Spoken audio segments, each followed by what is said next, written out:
First things first, I got to give a special shout out to the homie Taim. He is making his return again to the Superhero Homies podcast. Homie Taim, welcome back, my brother. What's up? What's up? We back again in here. We back. You We already back. know. We back in black, back to back. Hey, come on. Yes, sir. Yeah, man. It's good to be alive, I suppose. I don't know what it's like to not be alive, so I have to say, it's good. You know what I mean? Should we have no other reference? So I guess you're right. I guess it's pretty good so far. Yeah. I'll go ahead and say this up front, homies. Yeah. So if you guys listened to the Ahsoka review that was posted last week, then you guys probably heard that I had a bit of a cough. That cough is still here. Thankfully for the Ahsoka review, there were like 3 other people here who are all more well versed in Ahsoka than Star Wars than I am, and so they were able to carry me in all ways that were needed. But this aggravating cough is still here, so it's gonna happen. I'm gonna move away from the mic when it happens, so hopefully it won't be so loud and distracting.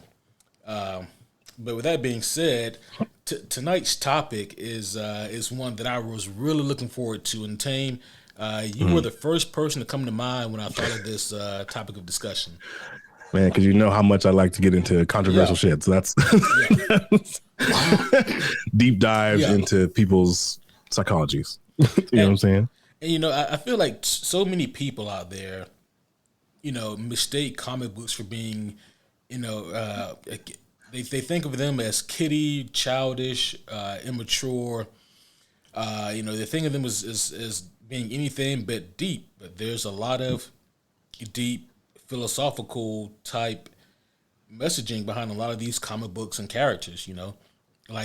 There's nothing inherently wrong or immature or childish about the medium.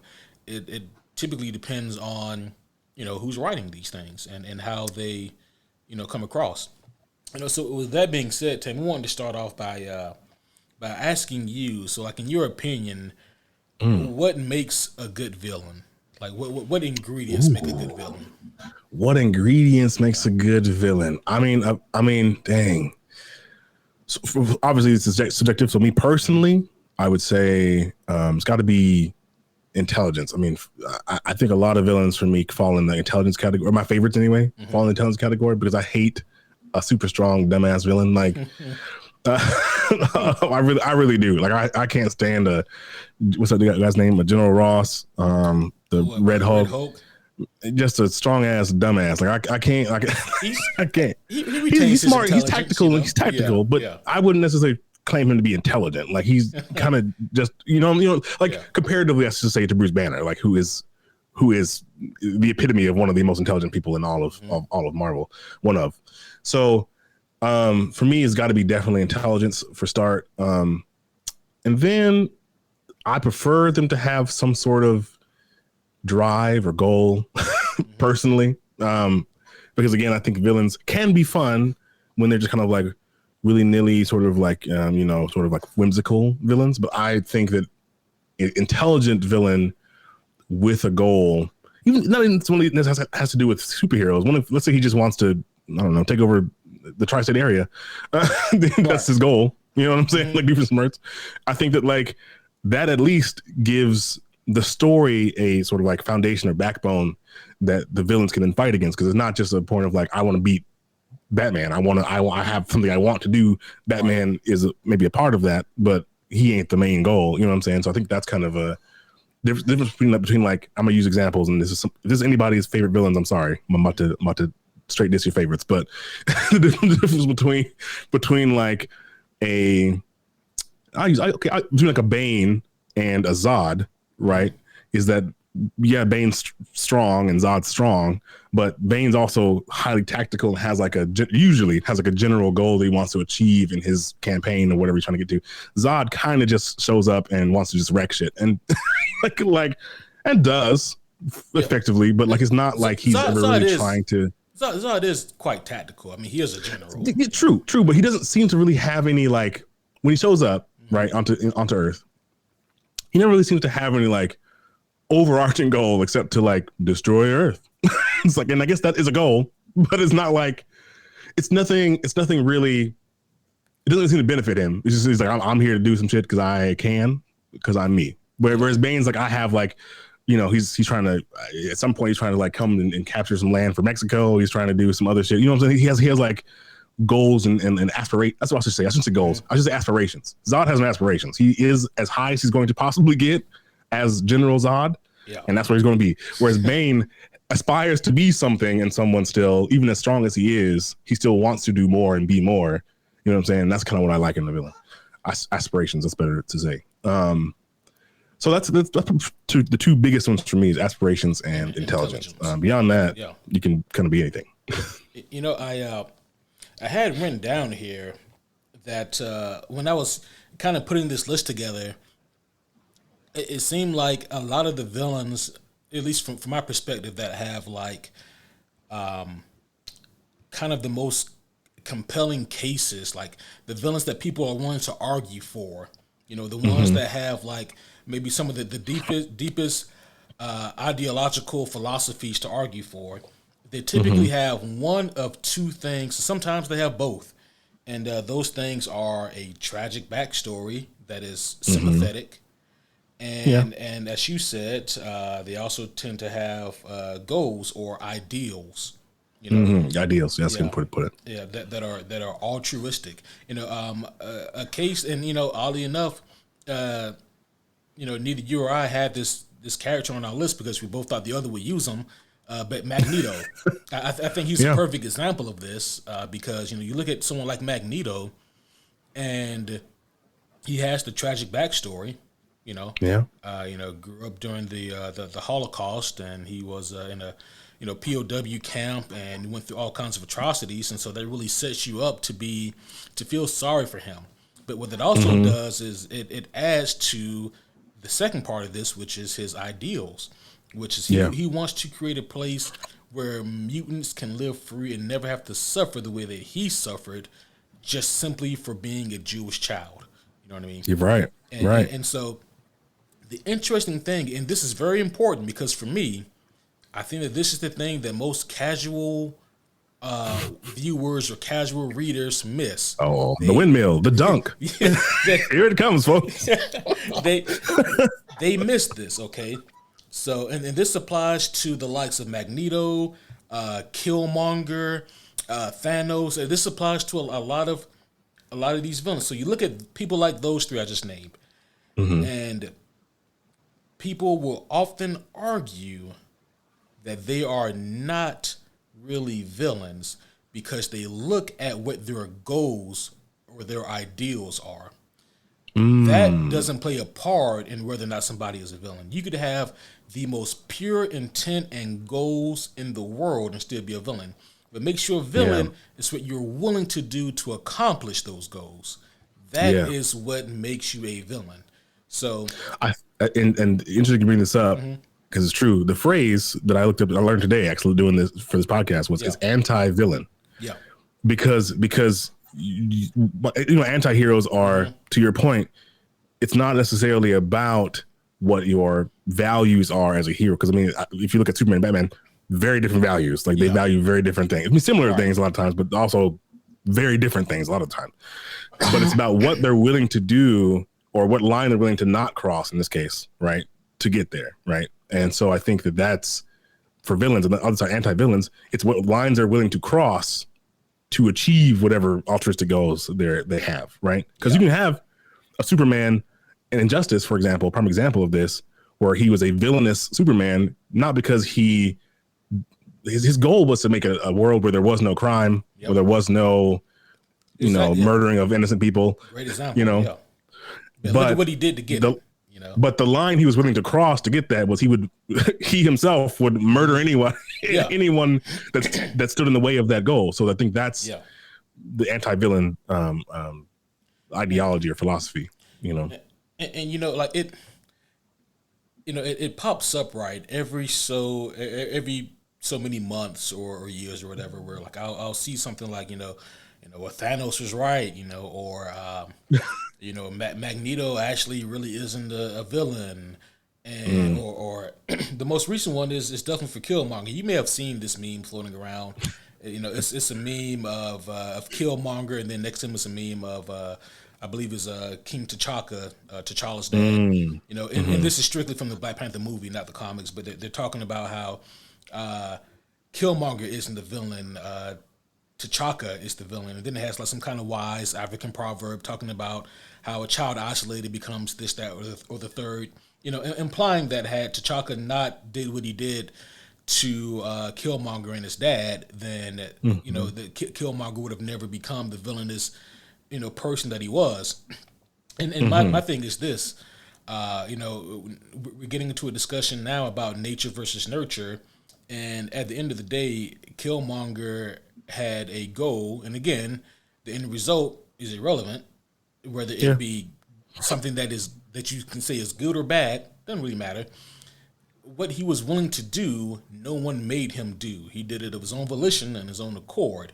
There are plenty of superheroes or heroes that have equally tragic backstories to Killmonger, or worse. I mean, not to be too on the nose, but if we're talking directly, and you should get this, of course, is Batman. Batman, yeah. T'Chaka sent Homeboy away and killed his dad. Joe Chill killed Batman's parents. If Joe Chill didn't murder Batman's parents, there would be no Batman. Right? Or, well, there's timelines that get into that. But like basically, there would be no Batman, right? So you can't say like, sure, both of these men lost their parents and went through a phase of solidarity and being alone and sort of having to raise themselves in a lot of ways. But one man came out as Batman and one man came out as Killmonger. Yeah. So, you know what I mean? Yeah. And I think a lot of it just comes down to, people kind of misunderstanding, whether it just be the vernacular or whether it be just like the pure definition. But it's like ultimately, a villain is someone who has a goal, and that goal could be to take over the world for their own selfish purposes, or that goal could be to save the world. I'd even go a step further as to say not just goals but values. I think that villains sometimes have or uphold values too, because some villains don't have necessarily have goals as much as value, like inherent things that they want to just see happen in the world. Like Joker, for prime example, like he ain't got the goal. He's homeboy just fucks with Batman, but he upholds values in himself and for the world, and the way he's willing to do that is villainous.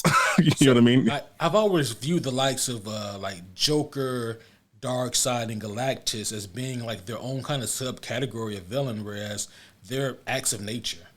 Like Darkseid is the epitome of evil. Like he doesn't just do evil things. Darkseid is literally within the DC universe the representation of evil. Joker, he's like the devil version of the God of Apocalypse, basically. Right. Like Hades of the God's Apocalypse. Yeah. Joker is simply an agent of chaos. You know what I mean? Yeah. One of the many things, I mean, I don't want to go off on this tangent, but just one of the things that, the Joaquin Phoenix Joker movie kind of fucked up for me is, they made him this sympathetic man that you can kind of relate to on some kind of level. Like, no, that's not the Joker. The Joker is simply an agent of chaos. He loves the Batman because Batman is the opposite of that. He has fun with that.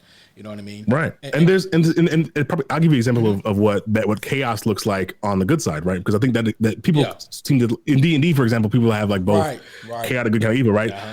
Plastic Man is a prime example of what chaotic good looks like. Right. Homeboy, you don't know what he's about to do next, but it's gonna always be for good. So I think that's kind of the idea, is like these values. Like the Joker has values of the world. He has these like viewpoints of the world, the way he thinks the world should be shaped and seen and lived, and he's willing to do anything evil, anything to do them, right? Yeah. Plastic Man has values of the world that are good, that are positive, and he's willing to do anything good to see those things happen. Like he's not above killing if it has to happen, but he's also not going to kill unless it has to happen. Right. You know what I'm saying? So that's kind of where the differences of good and evil, chaos wise. Yeah. I'm with you on that, man, because it's just one of those things where it's like there are obviously different types of villain. Not every villain is mustache twirling, you know what I mean?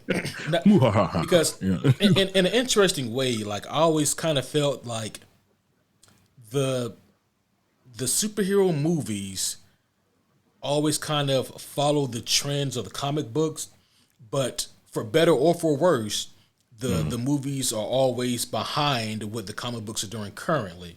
And so like what I mean by that is like, early superhero movies fell into the same trap and trope of the early comic books that came out in the golden or silver age, meaning that the villains existed primarily just to thwart the heroes. You know what I mean? Just bullies. Yeah, they were just roadblocks. You know what I mean, for the heroes.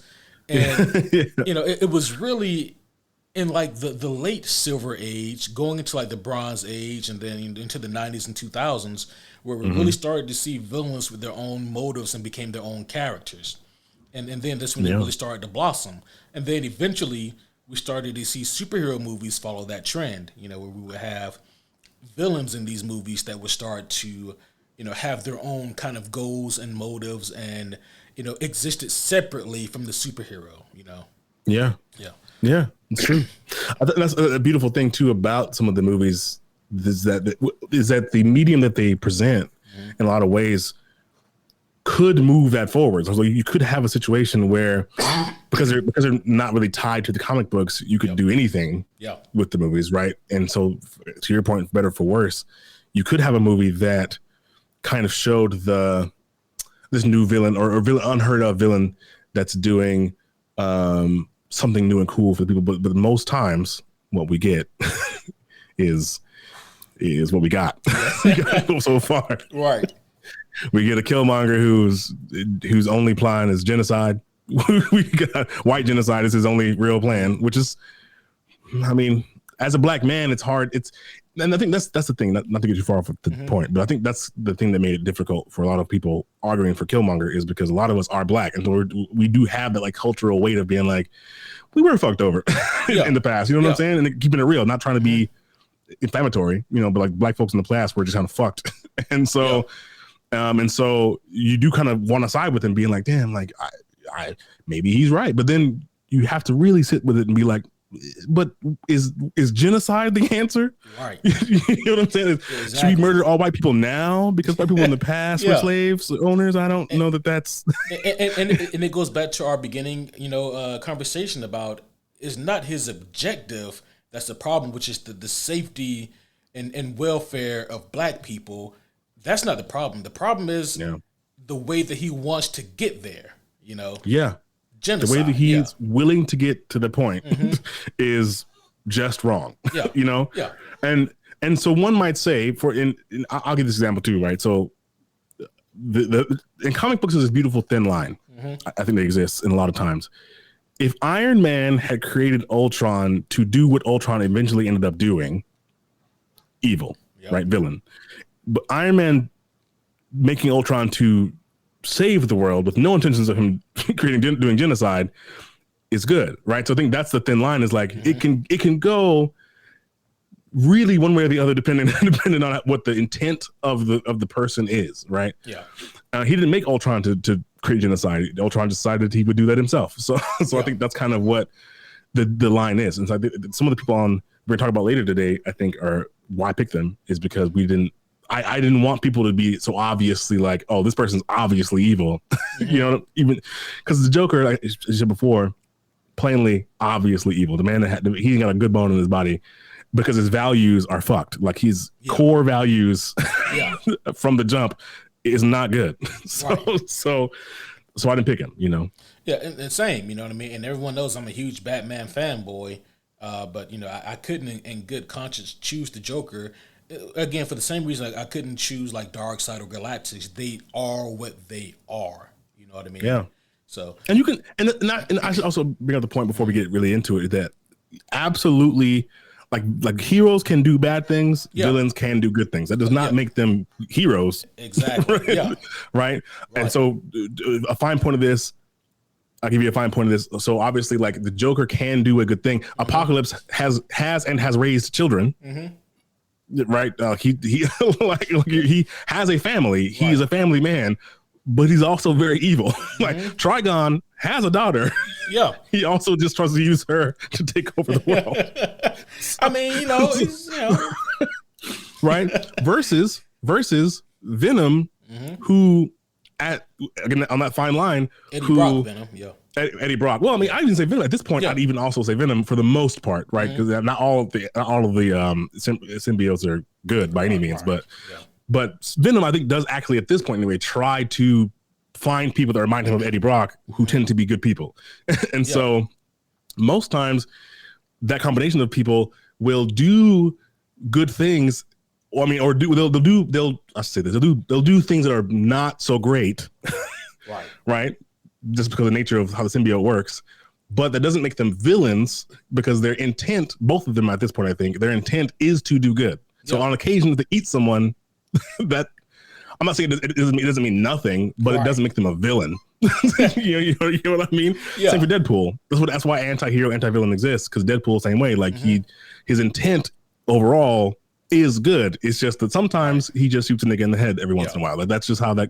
You're right. That's how it goes. And intent does go a long way. But the thing of it is that this episode, being about the philosophy of these villains, is that there are going to be certain things we discuss that we can't come to any kind of solitary conclusion because, like it's just at the end of the day, human nature. Like, people across the world cannot morally come to an understanding of what is good or what is not good.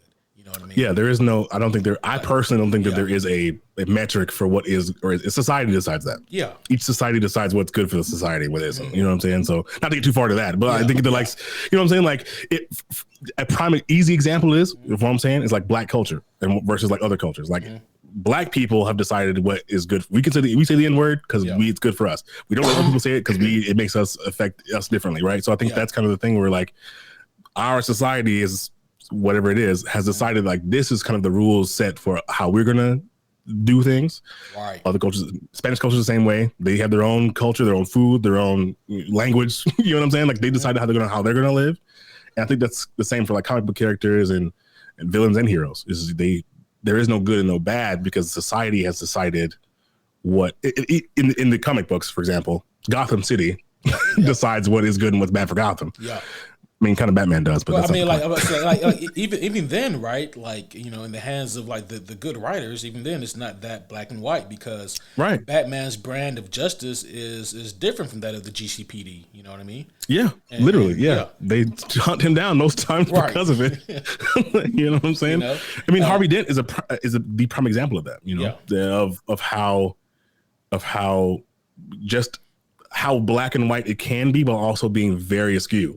Right. You know what I mean? Like, well, I feel like we should go ahead and dovetail into the main event here.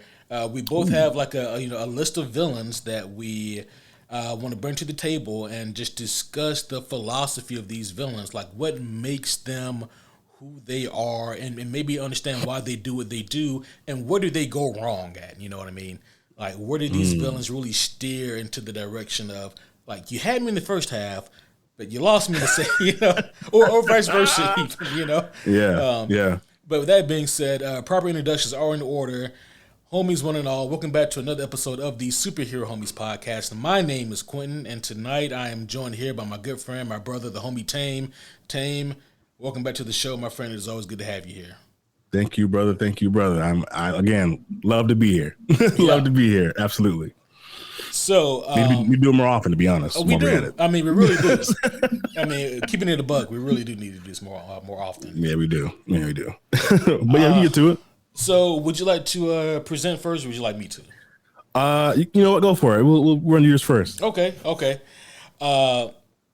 is a good one to start with. Okay, so I tell you what, we'll start here with William Stryker. This is William Stryker. So most of you guys probably know this character from the X-Men movies. He was the general. He made his first appearance live action in X-Men 2.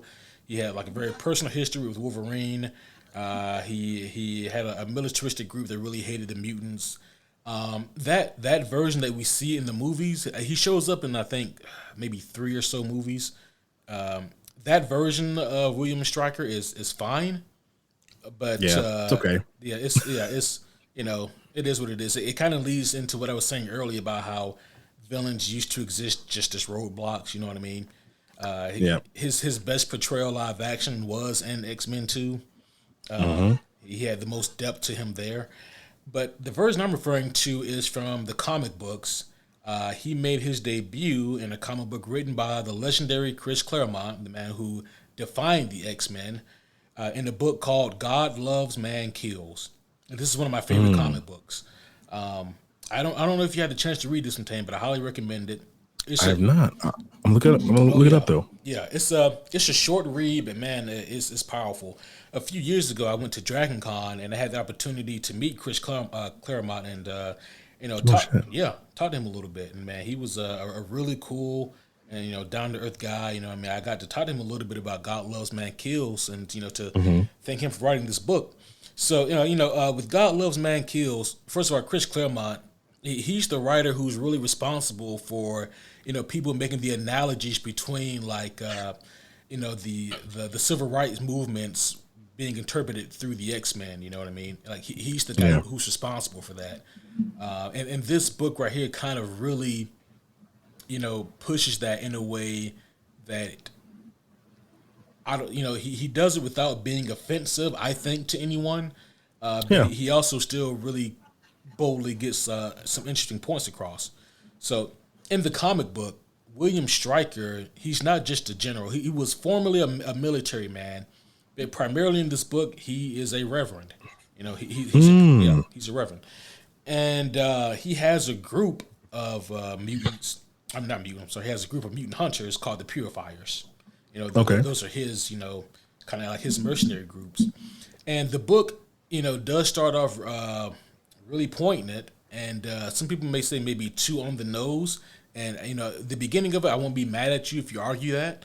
But we see two black kids. They look like siblings, brother and sister, and they're trying to run and escape these people who we later learn are the Purifiers. They are caught and they are lynched. These children are not just black, but they're mutants.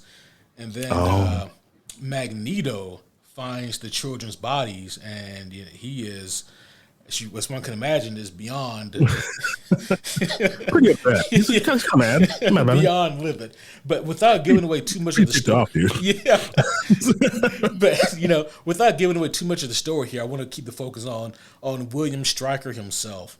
William Stryker poses no physical challenge. He's not one of those villains, Nope. What he presents, his danger comes from his ideals. And at the end of the day, the messaging of God Loves, Man Kills is that fear of the unknown can be one of the most dangerous things, because William Stryker himself had like one bad experience. Tell me if this sounds familiar. He had one bad experience, basically with the mutant, and he had this epiphany that all mutants are bad and must be eradicated, and I've been put here for a purpose, and that purpose is to make sure that these demons, these hellspawn, are wiped out.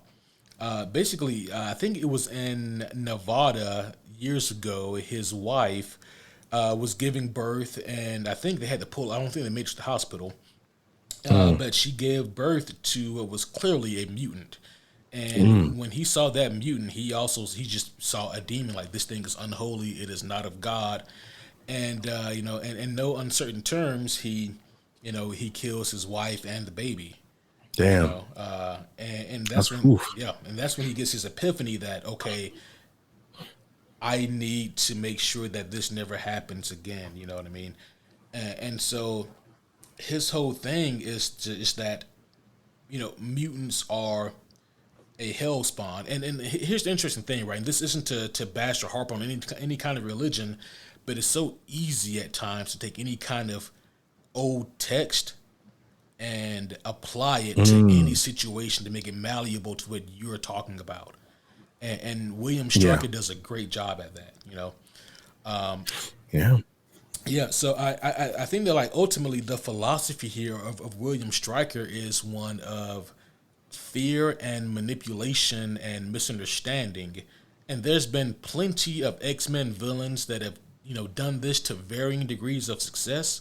But William Stryker, I argue, does it the best. Maybe the only person who does it better would be like Bolivar Trask, who created the Sentinels. But even then, his main thing he did was create the Sentinels. But you could argue that Senator right. You could argue that Senator Kelly rivals William Stryker in terms of his fervor, and commitment to, eliminate the mutants. And I can give you that. But ultimately, with Stryker here, it's just a cautionary tale. You know what I mean? Of understanding people before you cast them out. He ends up becoming the most un-Christ-like person in his pursuit to serve what he thinks is a higher purpose. Dang, that's. I mean, yeah. You know what I'm saying? Like, that's true. That's very true. I mean, it's interesting to think about where William Stryker went wrong, because he is such a, by all accounts, normal person. Mm-hmm. He kind of represents in a lot of ways like what a normal person's reaction to mutants could be. You know what I mean? Like, 'cause a lot of in Marvel, you kind of get these two sides of like people who super hate mutants for no fucking reason, and people that like are just totally fine with the bullshit that mutants bring. And there's a lot of bullshit. Yeah, there's a lot of bullshit. Some mutants are literally making people die by just existing. Like, that's the level of bullshit that some mutants are on. so and people are just like, whatever. So I think that like he's providing Marvel with a grounded, evil, but grounded view of like, okay, so it's not just I don't fuck with mutants because I don't fuck with mutants. I don't fuck with mutants because, to me, they are, by God's standards, an abomination. Yeah. They should not exist. Right. According to all that I know and believe in to be good and real and true, these things should not exist. Right. And if you look at it from his viewpoint and his, twisted mind, he's like, I had to be the one to, like Jacob and Isaac, I had to sacrifice my wife and my son. Right. Look at what I had to give up for this pursuit. I mean, to put it in layman's terms, when he saw that baby come out of his wife, he basically saw a xenomorph. Because think about, consider like, to us, aliens, right? From the franchise anyway, are like these terrifying monsters that like no one's on the side of aliens except for fucking Prometheus. You watch that, right, the clones are, but like aside from them, no one's like, this is great, right? But so for us, think of your reaction if one day xenomorphs were just made prevalent in the world. People were just like, this is, half of us would be like, oh fuck nah, right? And half of us would be like, whatever. You know what I mean? Like, so he's like, this shit has to go, right? And so it's providing us with, again, a grounded, if not evil, viewpoint on how would a human being react if he had like a reasonable explanation to mutant kind. Because again, there and what makes it an interesting villain, not to get too far into it now, but is that there are mutants that are backing up his point. Yeah. 1,000%. Yeah.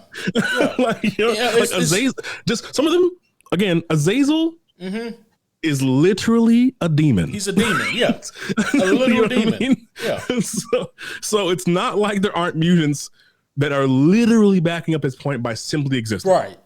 Azazel isn't even out here necessarily. I mean, he does kill people, but he's not out necessarily like just murdering tons of people. Like some mutants look like him, walk like him, talk like him, and are making people just catch on fire. That's what makes Senator Kelly and William Stryker such compelling villains for the X-Men.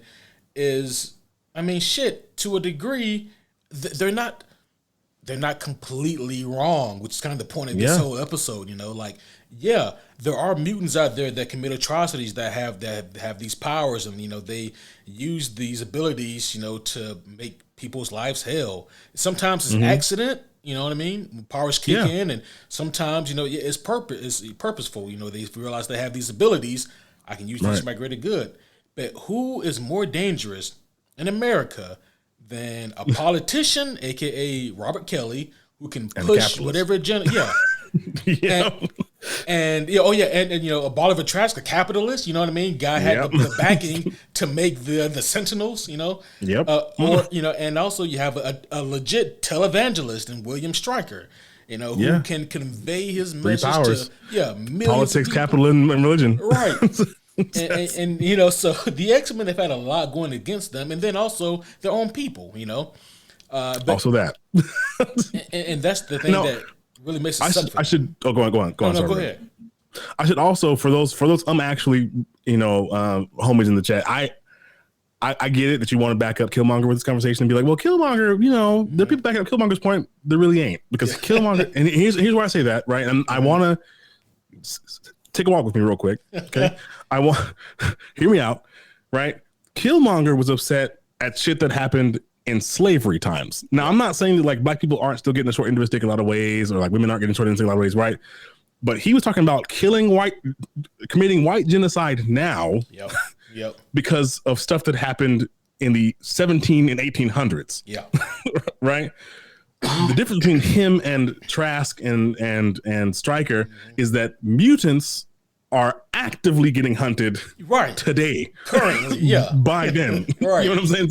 So it's not just like, oh, mutants in the past were fucked over, so now we should no. They're evil because Homeboy is killing mutants today for existing. Yeah. that is it. Right. Not because the mutants are necessarily, I mean, not Stryker's point isn't that the mutants are necessarily causing a lot of harm. His point is that they should not exist. That is it. Yeah. Right. So Killmonger wasn't saying white folks shouldn't exist. He was just saying that white people in the past have fucked over black people, and therefore we need to do something about it on a revenge type tip. But like, that's not the same. So just so we're on the same page with those two people. 1000%. If you don't have anything else on William Stryker, we can move on to your pick. Okay, so my first pick is actually probably one that a lot of the homies have not thought about because he's been so underrepresented in everything. Partly his own fault, because he's one of those aimless villains, but is Mr. Sinister. Mr. Sinister is probably one of my favorite villains because I mentioned aspirations and I mentioned intelligence. He has both of those things. In heaps and bounds. So creepy, especially back in the day. Not to cut you off before you get started, but please. Sinister, I hate what they did to him in like the recent comic books, but like back in the day, Sinister was known to be the only person to ever make Apocalypse feel uncomfortable. Yes. That's how scary he was. Yeah. Facts. And I should also add, so the little backstory on this is Sinister for those who don't know. He's been alive long enough to where he's actually been friends with Charles Darwin. Yeah. The Charles Darwin. So he met Charles Darwin before he met Apocalypse. Right. As a regular man. He used to be a regular dude. I mean, maybe he had next gene. It wasn't really, it didn't get too much into if he had one or not, but he was a geneticist, had a family. A geneticist. Sure. So he was by all intents and purposes trying to prolong the life of humans. That was his whole genetics experiment. He was trying to like make humans, because Darwin's whole thing about nature choosing shit and the Darwin Awards and all that whole thing. He was saying like, I want to allow human beings to exist as long as possible, forever if possible, right?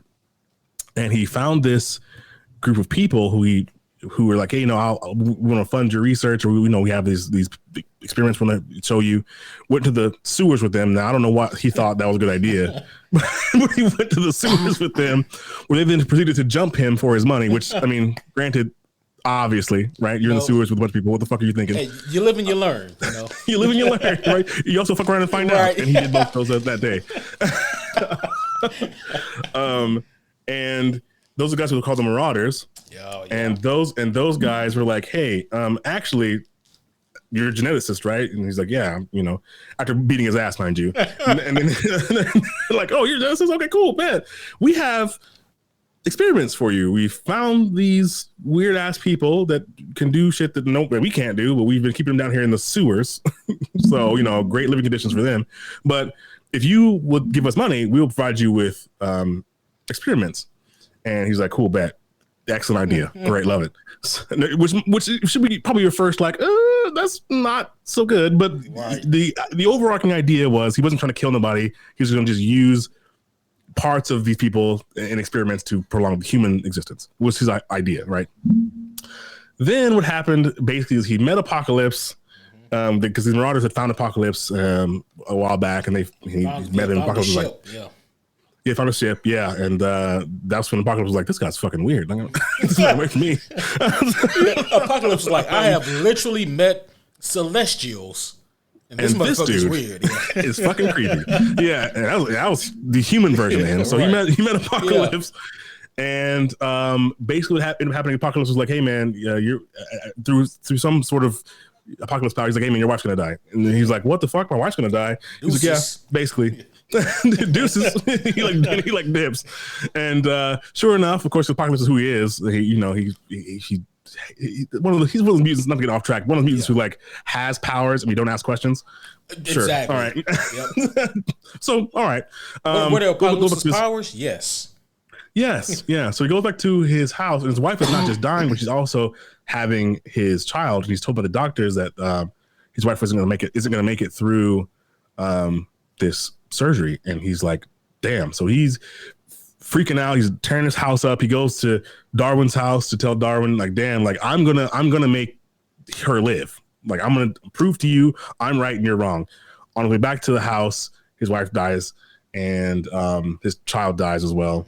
And he sees Darwin's kids on like the steps of Darwin's house, and he's gonna go kill himself. He's planning to go back to his house and just kill himself and fucking end it because he's super sad now, and he's wrong. He can't fix humanity. He can't make humans live forever. And he sees Darwin's kids. And I should add this part.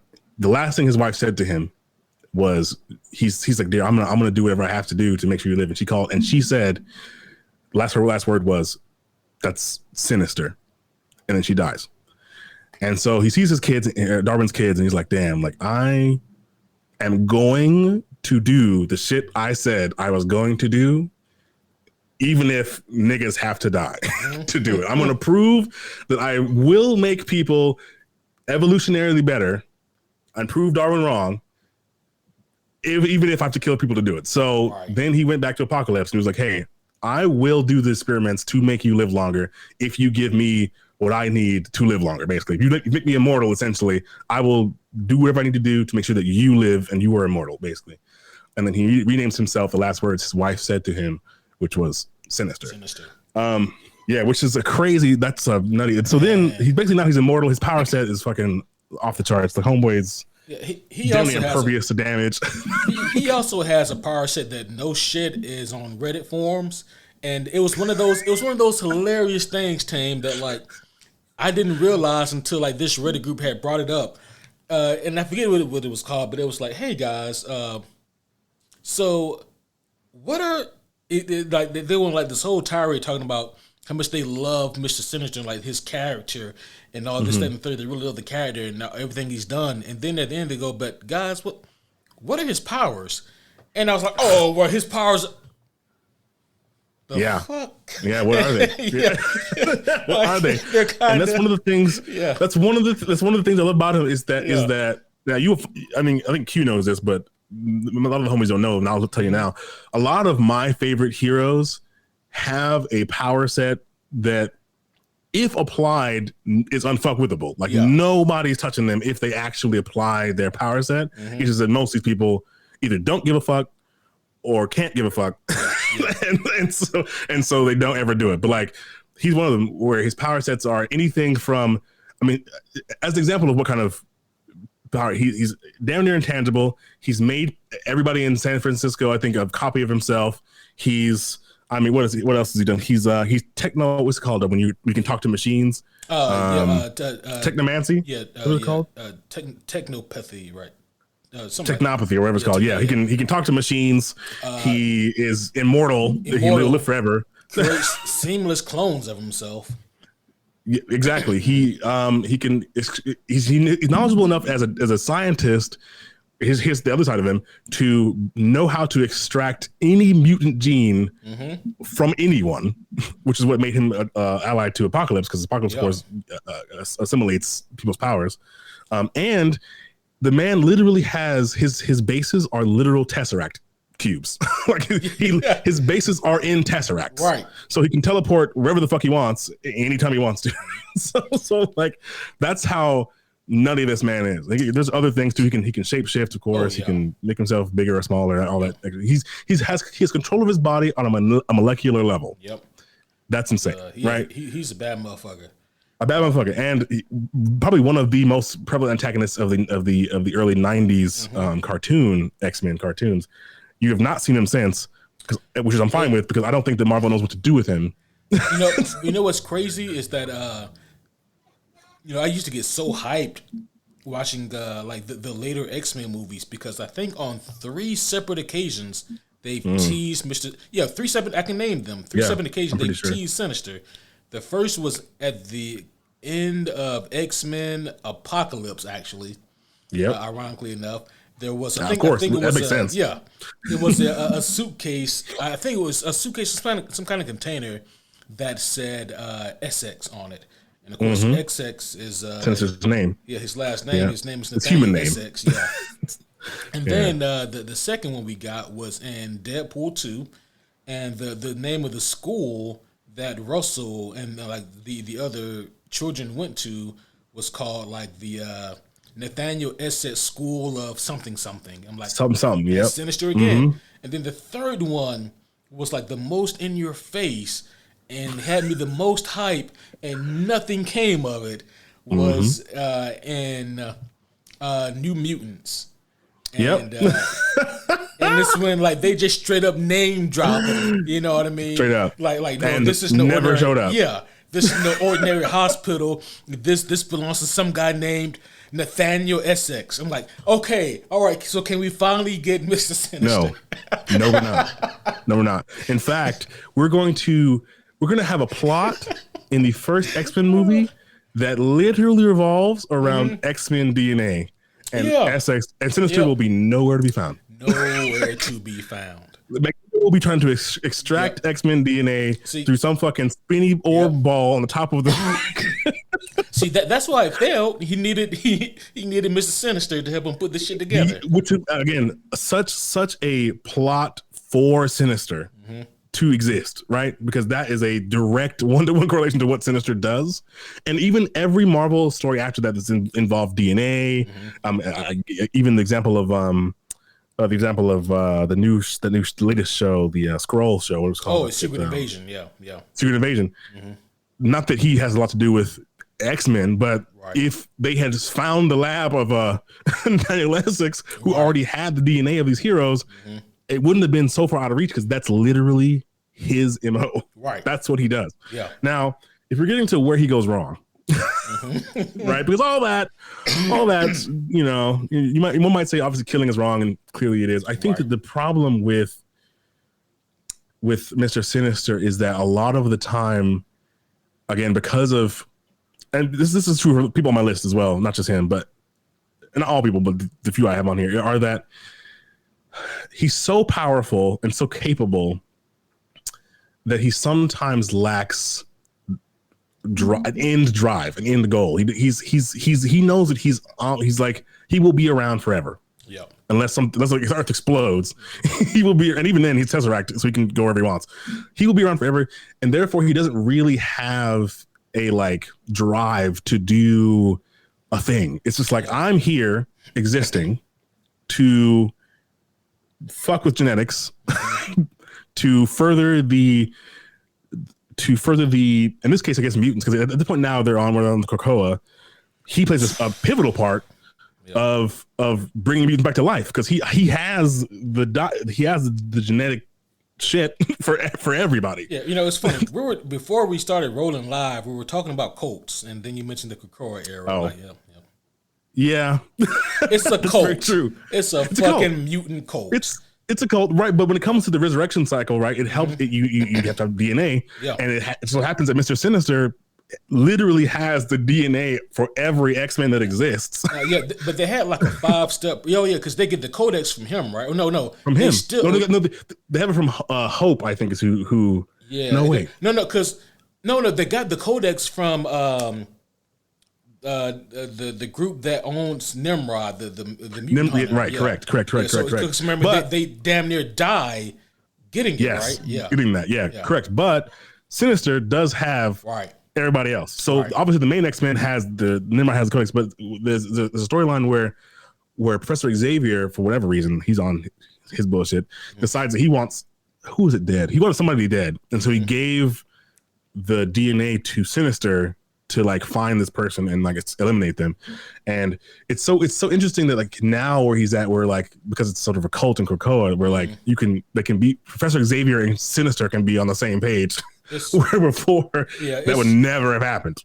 It's weird, man. Like not enough legwork was done for me to like really make me buy get into it. Yeah, that's fair. I mean, that's one of those situations where, like, and I think that he goes wrong because he has so much potential and so much power that he doesn't really apply it to anything beyond his whims. Yeah, he doesn't really. He could do. Oh man, the good he could do is insane, right? The good he has done, one might argue, also insane, but like he just doesn't give a fuck. There's a book that came out recently. You may have read it. I haven't read it. It's called Sins of Sinister. I have read it actually. Yeah. How is it? Fantastic. Okay. I won't spoil anything. Read it yourself, but it's fan-fucking-tastic because I'm biased. I'm a big Sinister fan personally. I personally prefer like the intimidating, scary Sinister. Like sassy Sinister doesn't really do it for me. But that's fair. That's fair. But the thing is, I think the beauty of his Sinister is, though, for me anyway, is that him being goofy and sassy doesn't necessarily take away from the fact that this man could literally deconstruct you if he gave a shit. Yeah. You know what I'm saying? If he wanted to, you can't kill him. So your options are to belay him and all to stop what he's doing, but you can't really stop him in the long run. He's gonna do it if you want to. So you could bargain with him. He's kind of a devil in a lot of ways. You can bargain with him. You can belay him, but you can't really stop him. Right. so it's interesting. That's kind of why I like him. So that's my thing on him. That's a great pick. Yeah. So by the way, his archetype. His archetype, real quick, is the corrupted, because he used to have good intentions and be a good man. Yeah. But he then corrupted over the time and death of his wife and such that he lost that. So sorry, but go on, please. I was gonna say, but one more thing about Sinister that you mentioned that I don't know if it's intentional with these current writers. It's hard to tell, but it is still a really good thing that they put in there about Sinister, but. The fact that he is immortal, no one really thinks about the fact that would essentially kill your drive. You know what I mean? Yeah. It's like, I mean, and it is like a double-sided sword, right? The fact that we're mortal, that we will die one day, that we'll get old and wither. Like, man, I need to accomplish this, and this because like the clock is ticking. You know what I mean? Or we need to like find our purpose. Before we get old and can't. You know what I mean? Exactly. And so that has its own pros and cons.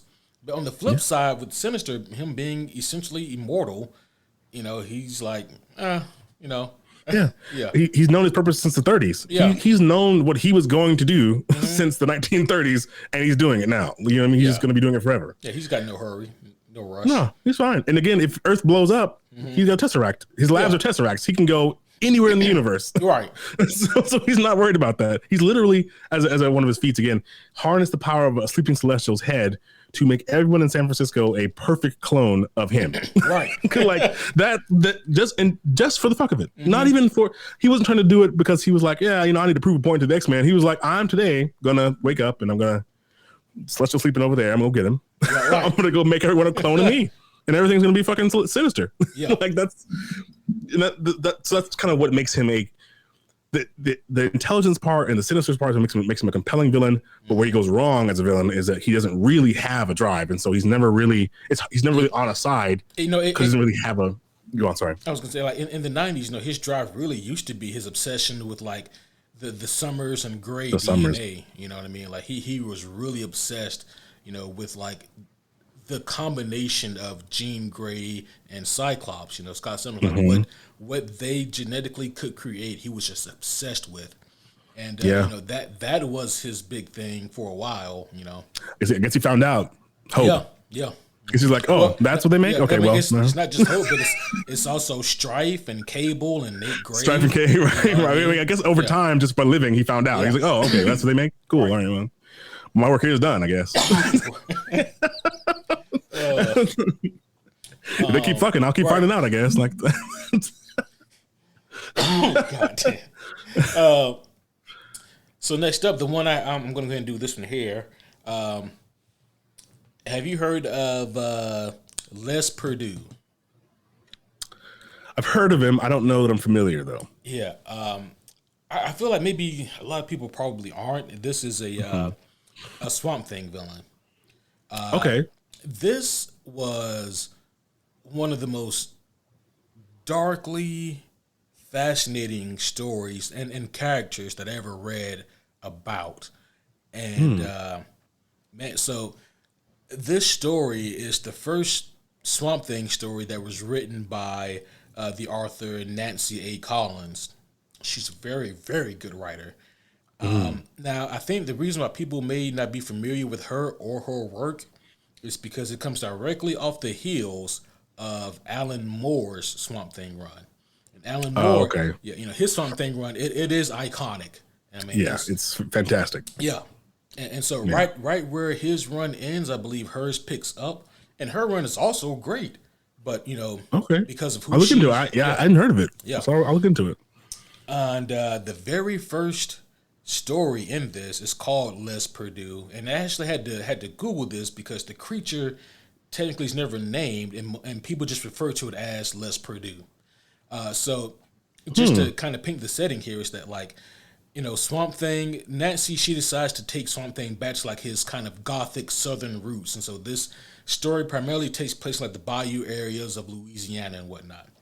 Okay. And so, Swamp Thing and the gang, they go back to, like the marshy swamp areas of Louisiana.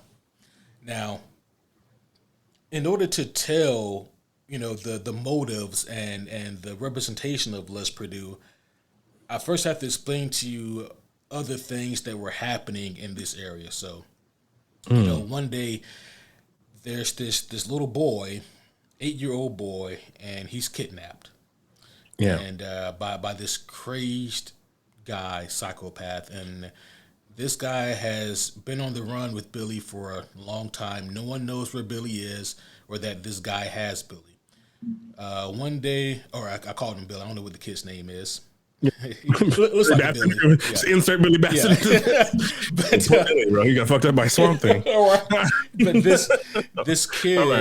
this kid one day tries to notify the police officers that, hey, like I'm being kidnapped. But apparently it didn't go well.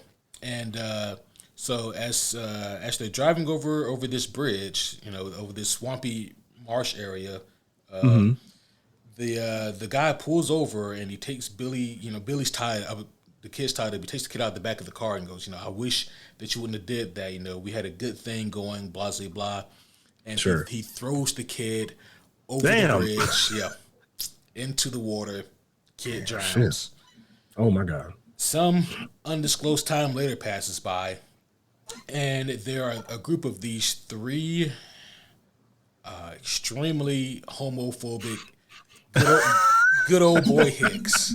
Good old boys. Good old boy Hicks. Yeah, they are. Oh, yeah. And they, in the back of their pickup truck, they have this man who has been beaten to a pulp, and they're calling him all kinds of explicit words that even I cannot say on this podcast. Oh, well, and, even you. Yeah. And I mean, they go so far as to urinate on the man and tease him, saying, I thought you liked stuff like that, blah, blah, blah. And, what we learn here is that the guy leading the gang here is, and it's very cleverly done, very subtle. The way it's written, he hints that, I can't let other people know that they've seen me with a queer. It will hurt my chances with the ladies. Sure. You know what I mean? Right. So he's, so either this guy, he's obviously some kind of closeted man or bisexual, somewhere of the sort, but he clearly hasn't come to terms with his own sexuality. And he has a a hatred for the queer community.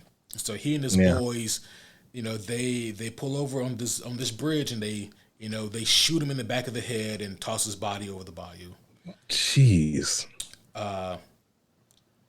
Next up, we have this couple, and they're driving erratically, and this lady, the lady that's in the car, she's the passenger. She's pregnant, and she's asking this. She said, you should have took me to the clinic. Like, I don't know why we have to drive all the way to this other hospital. And the man's like, listen, man, if I take you to the clinic, that's going to be $200 to get the procedure done.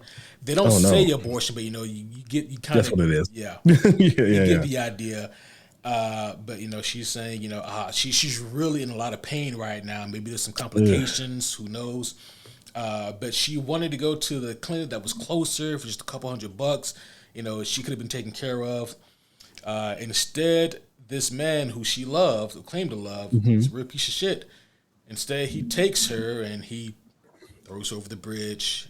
She also dies and drowns. That's not all, though. There's one more.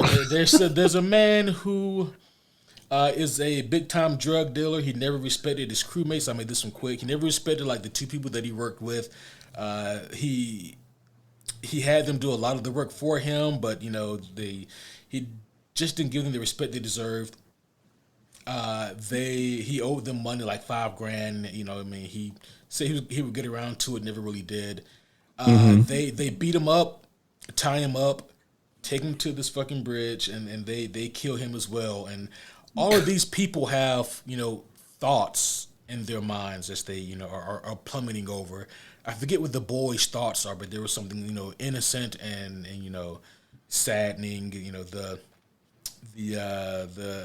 The homosexual man who they killed, his last thoughts were for, his lover, a man named Carl, who he would never get to see again. The pregnant woman, her last thoughts were really about her husband, how she felt betrayed. I mean, her boyfriend, how much she felt betrayed, and how, she loved this man, and this is what happens. And for the gangster, his last thoughts were, if there was a way, I would kill you motherfuckers. Kill. Yeah. Basically, the Les Perdue Taim, to make a long story short, it is a creature born of grief and trauma that accumulates in this one spot. It looks like an eldritch horror. And you just have to look it up because I can't describe it, but this creature comes into being, and it's excuse me, it seeks revenge on the people who have wronged it, and it is up to Swamp Thing to try to put a stop to this creature. What we learned early on is that when it first, kind of comes to life and comes up out of the bayou, there's this, this man on his boat. He's minding his own business. He's not doing anything wrong. And the creature approaches him and it's about to kill him, but it looks at his face and then it lets him go. And there's not really a whole lot of dialogue there about it, but Nancy Collins put that there, I think, just so we know as the readers that this creature has a goal and this guy isn't a part of it. And, so the creature kills a couple of its victims, or a couple of the people who victimized it before Swamp Thing, hits the scene. And it's called in to kind of try to stop this creature. This story I think is so good on its own merit, so I don't want to go too much, into what happens here in the story. But but the Les Perdue here, I think that again, I really wanted to include this creature simply because a lot of people can really see why this creature is not, in the wrong. It is going out and it is seeking vengeance, and it wants revenge, and it wants the wrongdoings that were done to it to happen tenfold to, the people who committed the crimes against it. Yeah. But at the end of the day, this is still a highly dangerous, who knows how the fuck to kill it type creature. And to its credit, its saving grace. I will say this: there is one point in the story when Swamp Thing is asked about it, and Swamp Thing knows a thing or two about being called the monster. And yeah. and Yes. when he's asked about it, he says, "I saw no monster." Yeah, he doesn't say, what he did see. It was definitely a fucking terror, It I saw some fucked up shit, but I didn't see a monster. It was definitely a fucking menace, but I thought that this was such It was a problem. Yeah, it was a fucking not problem. a monster. Yeah. I had to tussle with this motherfucker, Yeah. I thought that this thing was so interesting because, I know that Swamp Thing, said it wasn't a monster. It's a goddamn monster, but just not maybe not in the sense of its pure goals or motives. But Yeah. the reason why this thing is still such a fucking threat and needs to be dealt with is because let's say that I had fucked up, right, and did something wrong. And you and I were hanging out, and this creature comes in for me. You being my boy, try to stick up for me. You dead. Catch your hands. And you and you didn't do shit to deserve it. You know what I mean? Yeah. But now. But see, it's interesting. It's interesting. Not to cut you off, but it's interesting that you bring that you brought this monster into it because it sounds like not to cross too much into other things, but it sounds like the Les Purdue, if it had a human aspect, to say if Les Purdue say were a parasitic type deity and it attached itself to a person, it would almost be the exact same thing as a Ghost Rider. Almost, because the Ghost Rider is a demon, straight up, starting there. Yeah, and then it doesn't feed off of grief, but it can, and of sin, And it's interesting that you bring up because it's a lot of this very similar. Like if you fucked up shit and Ghost Rider came from you, and I'm being your boy, but to go for you, I'm catching hands, right? The difference there being that, however, not to but the point to make it clear, the difference between the two is that the human aspect attached to the Ghost Rider, to the spirit of vengeance, that aspect intention is to do good. Yeah. And a lot of the times does influence maybe not totally, but does influence the spirit of vengeance to not do the same way that Bruce Banner can influence the Hulk to not just do wanton destruction. Right. so there is a human aspect that does provide some good, whereas in the Les Purdue, I haven't read it, but something what you're saying that there is no human side to be like, maybe don't kill this person. The only thing that's there is like there are at one point it shows a glimpse of almost like a reflex. It sees like the man who got killed, who his last thoughts were about his boyfriend. At one point, the creature does see the boyfriend. Because the boyfriend's been out looking for, yeah. And it's like, hey, I told the motherfucker to stay in the house. He didn't stay in the house. I think he came here. Blah blah blah. Has anyone seen him? But it's monster just like, oh, I have. Yeah. and the monster, it gives the monster pause for just a second. You know what I mean? So showing that, before murdering him. Get some monster pause before committing homicide. I never liked you anyway, Carl. Carl, you sold me $5. Stop. But the whole thing of it is though, is that so let's say that the creature kills everyone it wants to kill. Well, what then? And I'm not gonna say that the people who it killed didn't deserve it, but now we crossed that moral ground where who am I to say who deserves that? Yeah, that's true. Who are we to say? Yeah, and the thing is, the difference. Another difference between the spirit of vengeance I brought up earlier and Les Purdue is that the spirit of vengeance directly deals, and not to say that we understand good or bad, but in the Marvel universe, right, as far as like sin is defined, the spirit of vengeance does directly deal with souls and good and evil, and like so when it's doing a penance stare, it's you are burning up because you did some fucked up shit. Right? Not because it's doing anything. It's just staring at you, and you are causing you to light a flame. And the Les Perdue, however, is sort of making its own. Doesn't have the same connection to like the spirit realm or like necessarily like the hell or heaven. It's purely making its a judgment call based on like. Now let's see. You look like you have 2 arms and 2 legs. You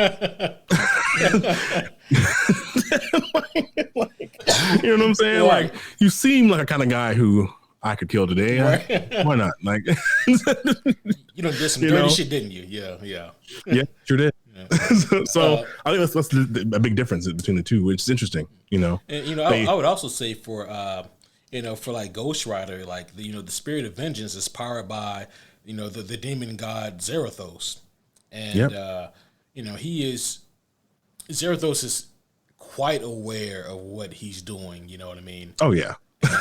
All the demons are. Yeah. He's very much like Sidorak, who powers Juggernaut. Where like you get as much power as I think you need for this occasion. You know what I mean? Yeah, you're not going to just be out here just destroying all of New York City. Right. Like, you know what I'm saying? Yeah. No. So I think it's interesting you brought it up. Yeah, I need to read that. But what's it called again? I'll write it down. What's it called again? So the name of the story is called Les Perdue, and okay. Yep, Swamp Thing easy story. work. Yeah. Les Perdue. Okay. Yeah, very interesting. I'm gonna bounce off of that then because the next person I was gonna bring up is Poison Ivy. Who is. So some backstory on Poison Ivy.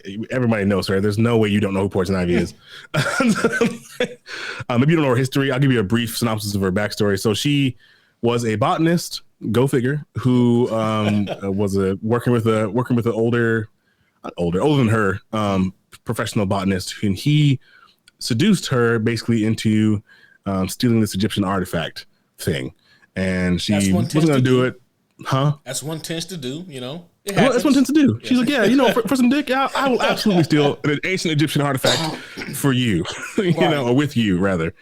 They do so, or they get close to doing so, and he doesn't want there to be no tracks, no one to reveal what happened, so he tries to poison her, as one does, I guess. Right, as one does. Whatever year that was. So poisoning is a wild way to go. Right.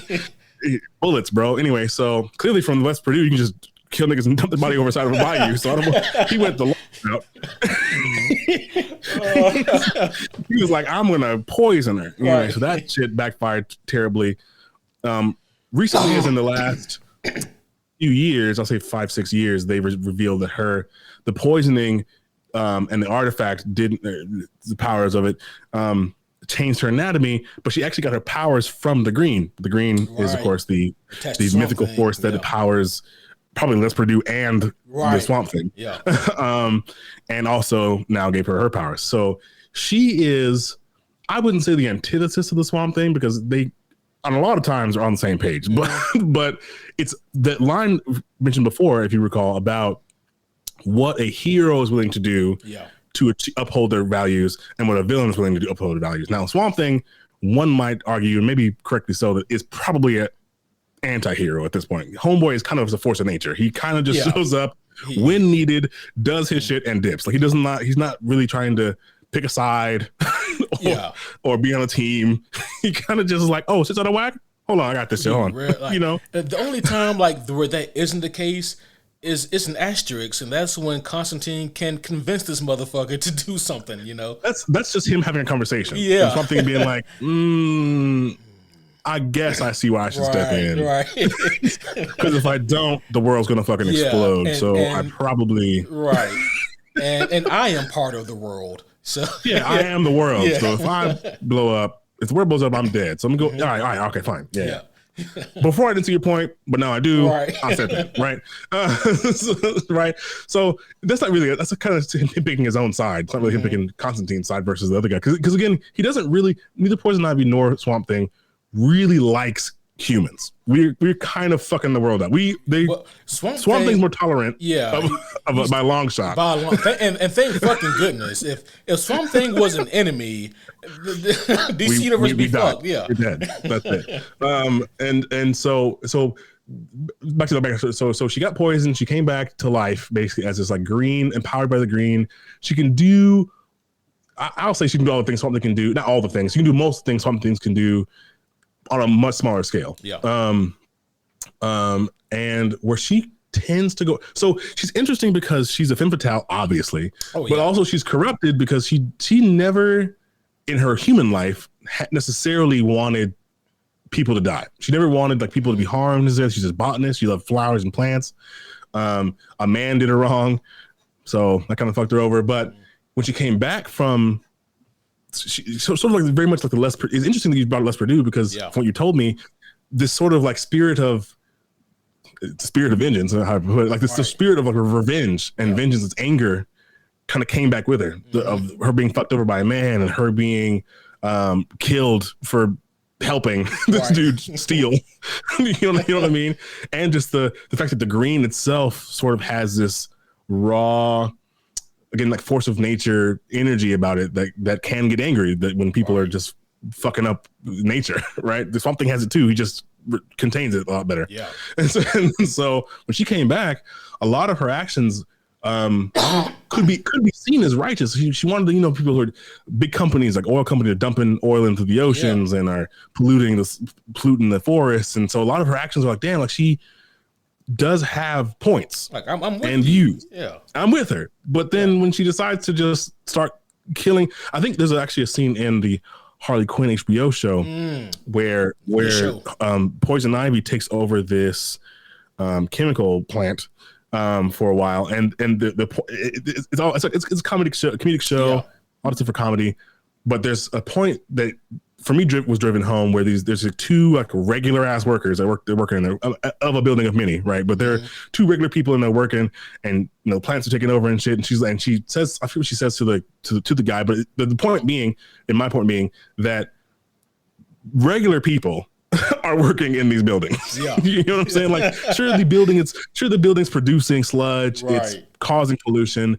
But the regular folks that she's murdering aren't the ones that run this company. They're trying to pay their 9-to-5 bills. Yep. You know what I'm saying? Get the money to pay bills, to feed their families. Right. And the Vine's coming through and just start murdering the fuck out of them. and so there's no accountability for her.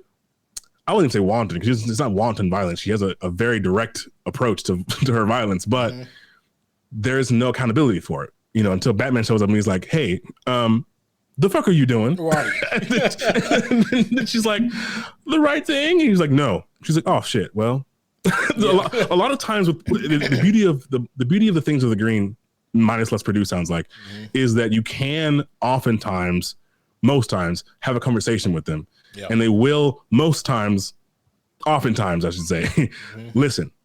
So a lot of times Batman doesn't fight Poison Ivy very often. Physically, he most times just shows up and she either is like, oh well, fuck, I give up, or they talk it out, and then she's like, damn. It's important to remember, about Poison Ivy is that like now she does consider herself more plant than person. You know what I mean? Yeah. And so because of that, it is harder to reason with the human side of her because she's mostly for the green, you know what I mean? For the green. Yeah. Yeah. And I don't mean money, That's the last thing she's for. She doesn't give a fuck about money. And you know what, Tam, you so succinctly pointed out like what I call meme culture comic books, and that is people who get a lot of their information through memes, and they forget that memes are primarily there for jokes and laughter. They're not to be taken seriously. And Poison Ivy, I think she is a part of that, where a lot of people do legitimately think that she's not a villain. Yeah. They know she's not a villain. She wants to save the world, and evil Bruce Wayne, he's the one who's causing all the trouble. He could just give away his money because that'll solve all of Gotham's problems. I'm like, you've clearly never read a fucking comic book. If money could do it, then the Penguin would be solving all Gotham's problems. Right. But you know what I'm saying? That'd be it. The issue, as you pointed out, though, isn't. I mean, she's a perfect example, right? Because the issue with her is not her goal. She wants to protect the earth. She wants to protect, plant life. That's very altruistic. It's the same goal as Swamp Thing. Yeah.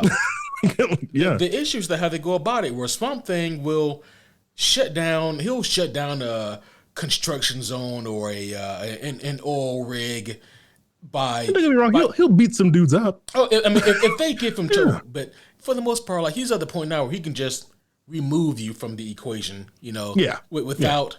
With minimal, and then just destroy the rig and in a safe manner that's safe for the environment. Whereas Poison Ivy, she's like, I don't got time for that, and, so she doesn't care.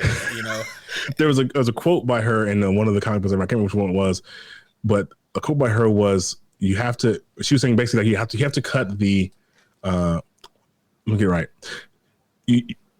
Or she's saying something like with every plant, when there's a virus in the plant, you have to cut it off at the roots. Is what she was saying. And so with her, the sludge ain't the problem for her. It's not the sludge. It's not the pollution. It's the people. And so for her, her main goal is like, if I get rid of the people, the sludge will stop. And she's not totally wrong. If she were to murder every CEO that produced pollution and every company that had it, she wouldn't be wrong. But to do that, you have to murder countless innocent people that are just doing their 9 to 5. On a slightly off note, did anyone else notice that like reason number 728 why the Batman and Robin movie is ass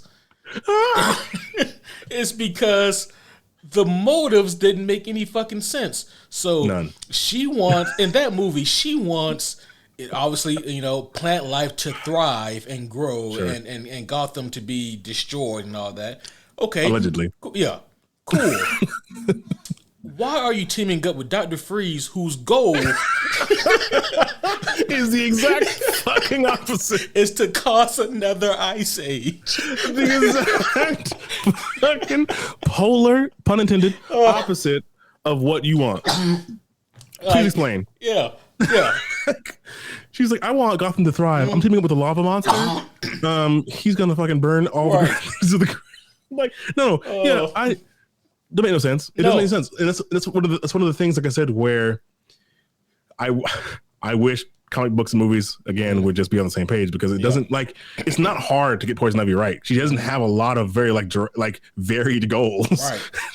She has one thing. Yeah. You know what I'm saying? Yeah. So I feel like the thing with her too is that it's interesting is that I how do I put this? I think it's interesting that when it comes to forces of nature like the green, it's easy to, or her and Harley Quinn I think are excellent examples of what I'm about to say, in that there's so much trauma in them that sometimes it's hard to, for me anyway, to fully put like their actions on them. Totally. I think because like Harley Quinn, for example, has been brainwashed so thoroughly that it's almost hard to be like, these actions are her own. You know what I'm saying? Like, and Poison Ivy is literally inhabited by the green. So it's also like, damn, like, but you have to then be like, no, but there is still the human side of them. Yeah. And Harley's an example because Harley Quinn has actually changed sides. Yeah. Fully changed sides several times. So there is, obviously she knows right and wrong. But Poison Ivy is interesting because Poison Ivy is, again, like literally inherited by the green, considers himself more plant than person. So it's like, damn, how much blame could a person put on Poison Ivy? But realistically, if Swamp Thing did not exist, then she would have a stronger case. But the fact that he does exist, and he himself, I mean, just the allure, the amount of power that he has, you know what I mean, would really draw a lot of people to lean more into that side of them. But the fact that he, it's like, no, I'm going to do this instead. And at the very least, I'm going to remain neutral. Yeah, that's what he does most times. Just kind of sticks to himself, and that's interesting. Yeah, so I think she's a very interesting villain in that way. Yeah. And that's where she goes wrong, is that she just tends to attack the wrong thing. Right. Good goals, good values, just very much so. Bad approach. Right. Genocide is not the approach. Yeah. So that's my views. Yeah. All right. Got rid of all the humans. Excellent. Now I can, live forever, I guess, because I'm part of the green. So right. I guess her and Swamp Thing and just her and Swamp Thing. Mr. Sinister and just around kicking it. Yeah. All right. Next up, I'm going to do Adrian Veidt, aka Ozymandias. Ozymandias. Yeah. So some of you may or may not know, but The Watchmen is my personal favorite comic book of all time. I didn't know that. That's crazy. Yeah, Okay. yeah. It is. It is numero uno for me. I have read The Watchmen more than any other comic book I possess. Wow. Yeah, and I pick something new up every time I read it. Question. Yeah. Did you have you yet watched the show? Yeah. Okay. We'll get there eventually. Okay. We'll get there. Okay. Yeah. Because I'll go ahead and tell I you, personally liked it. I'm going to tell you, I love the show. Okay. Okay. I'm about to say. Yeah. As someone who is a super fan of The Watchmen, I love the show. The show, I thought Damon Lindelof Picked up a spot. Yeah. Damon Lindelof, who was the showrunner, did an incredible job. He definitely knows his shit. He did his research. He read the book. He loved it clearly. Clearly. Yeah. But yeah, I thought he did a great jow.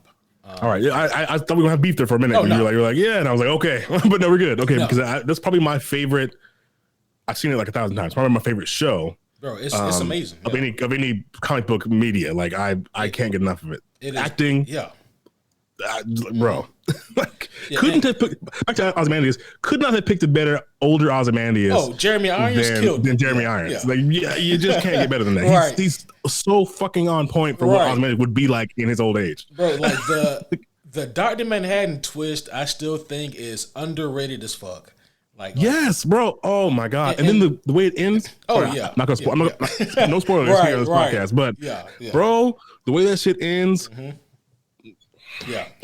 Yeah, homies, if you haven't seen the show, go check it out. And also, Kevin and I, back in 2019, we reviewed every single episode when it came out. Yeah. So if you already seen it, see it again. Watch it again. It's worth a watch. Absolutely good.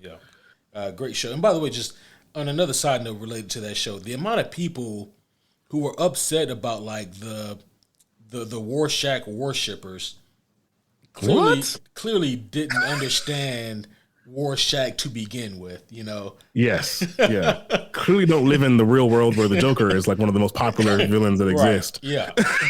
So, just really quick on that. So those of you who may not remember, haven't seen the show, like the show takes place after the setting of the Watchmen book. Okay, and so not the movie. Yeah, not the movie. This takes place after the book. Yeah, and you know, so this picks up with the fact that.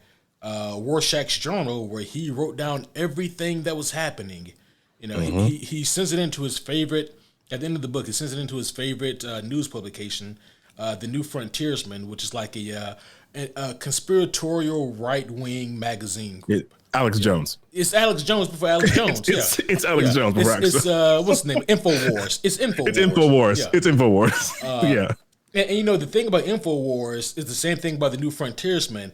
Like, most of it is bullshit, but every once in a while, you know. They might be turning the frogs gay, but. You're right. Something's going on here, you know. Something's going on. And, something's up. You know, the book ends with with Rorschach's journal, you know, winding up in their news pile. But, you know, it's up to us as the reader to decide, oh, man, what happens? The TV show picks up and it kind of, you know, it has its own answer. And, you know, some 30 years later, you know, is where the show picks up at.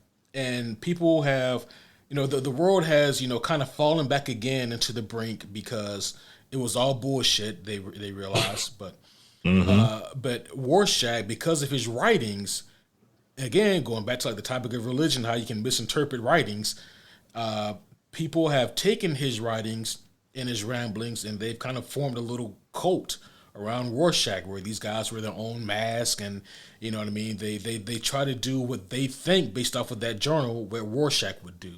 You know what I mean. And the group is comprised of a bunch of degenerates, racists, rednecks, bro. You name it. Phobes and ists of all kinds. All kinds are in that. I thought that was clever as fuck because I can only imagine all of the ramblings and weird and wild shit that Rorschach wrote. We know some of it from reading the Watchmen book, you know what I mean? Yeah. And we can get little glimpses of it, and I just love little things like that. But so the villain, you know, is Ozymandias, who of course is also in the TV show, played brilliantly by Jeremy Irons.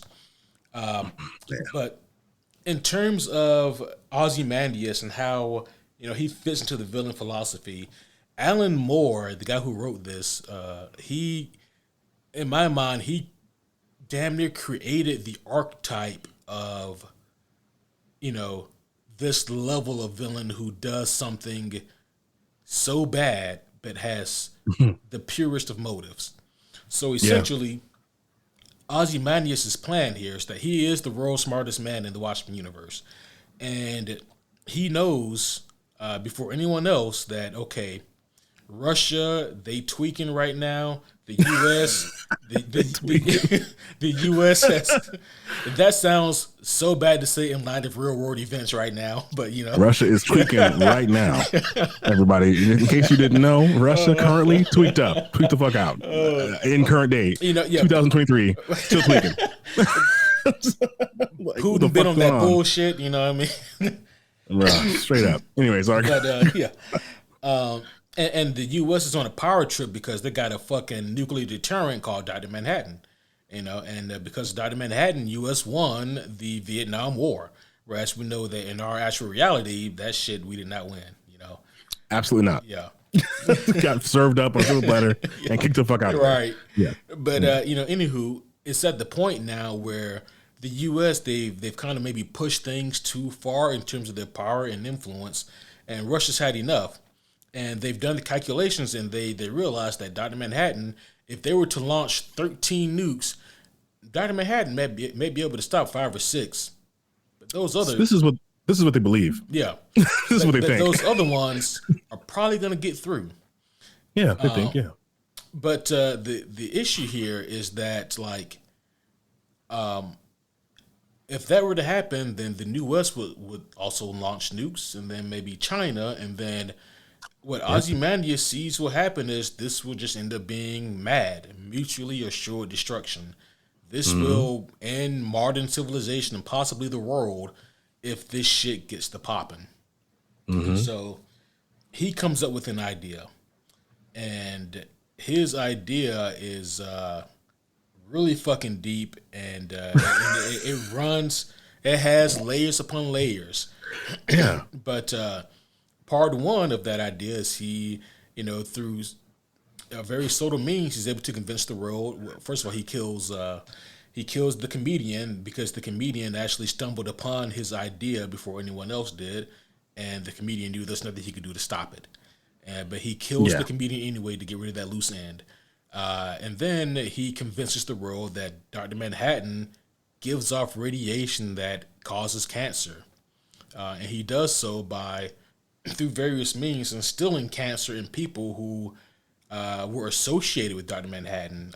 Manhattan's first love, Jenny Slater, she gets cancer. And then there was a villain, Moloch, who was regularly accosted by Dr. Manhattan, who also gets cancer. Accosted by a naked blue dude. Yeah. That's crazy. And so now Dr. Manhattan has also grown weary with humanity. The longer he's been Dr. Manhattan, the man that was John Osterman is faded into the background, and he's more God than man now, and he views mankind as not part of us, but part of them. You know what I mean? He's separate from humanity, and that just tips the scale and pushes it so that Manhattan's like, I had enough, I'm out of here, and he dips out, goes to Mars. So now there's no Dr. Manhattan in the equation either. And then on top of that, and you really have to dig deep in the book to pick up on all the little things that Ozymandias does, but he gets together scientists, researchers, script writers, actors, all on this secluded island to work together under the guise that they are making a sci-fi movie. Now, wow. Ozymandias knows that this ain't no fucking movie we making, and he only needs one part of this movie, and that is the main threat, quote unquote, in this movie, which is going to be a giant squid monster that would terrorize the rest of the world, or at least New York. Now, I believe that if you take a step back, I think Alan Moore got this from, which president was it? There was a president, I think it wasn't JFK, but it was around the time of JFK. Maybe Roosevelt? No, I forget who. But it was a president around the time of JFK who said something along the lines of, if something was. Yeah, he said something along the lines of if we were attacked by an alien invasion, that would drive all of us together. Meaning worldwide. Meaning that we would put aside our differences, and that will cause us all to come together. Like there was an actual president, I forget which president. You can find the recording online, but who actually said something along those lines. I think back in like the '60s. Interesting. But I think that's maybe where Alan Moore kind of got this from. And that's kind of Ozymandias' plan here. So as soon as they are finished creating this creature, this kind of abomination of a creature that they make, Ozymandias he doesn't even need the actors. He just had them there just for appearance purposes. You know what I mean? Yeah. And also these researchers, actors, and whatnot, they were all hired under different shell companies owned by Ozymandias. Yep. And so it was incredibly difficult to trace any of them back to him. But, essentially he has them all killed, because he doesn't need them anymore, doesn't need any witnesses. And he unleashes this monster upon New York.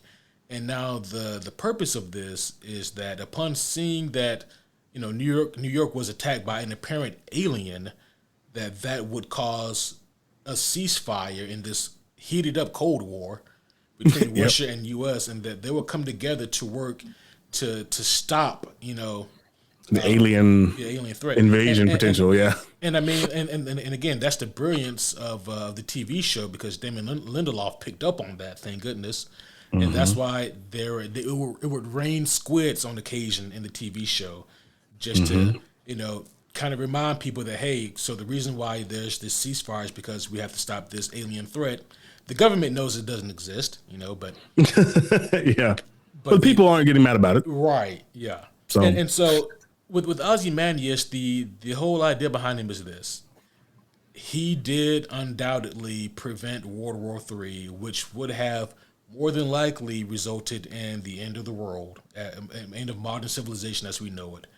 And the vast majority of the people would have been killed outright. He prevented that.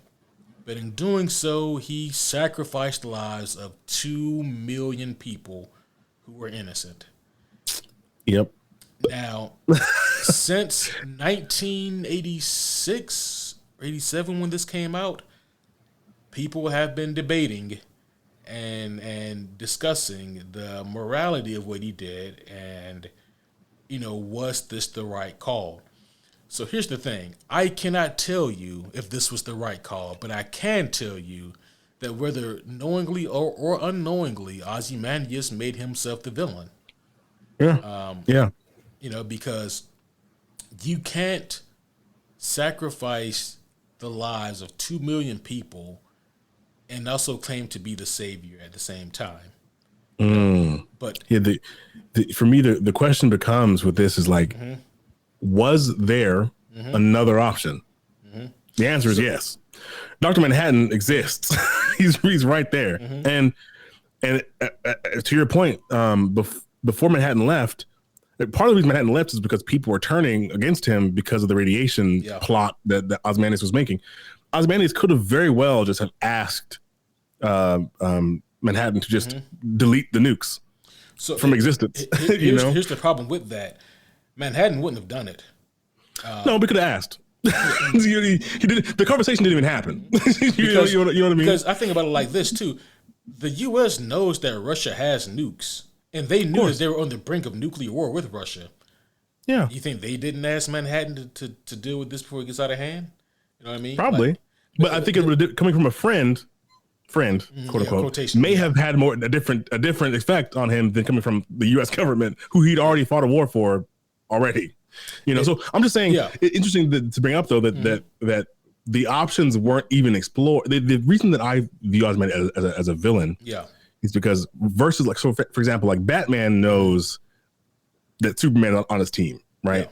And he knows that, like, obviously I could make a plan that I could put into motion that could do a thing if he says no. But first, let's go ask the man that literally has every power that you could possibly ever need in the book. And then see what he says. If he says no, he's an alien. He's right to say no. He's his own man, right? But that's the thing.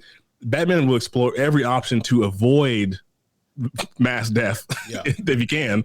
And then we'll apply the things that he has to do because he has to do. Ozymandias is a villain because he truly felt like my plan is the only plan.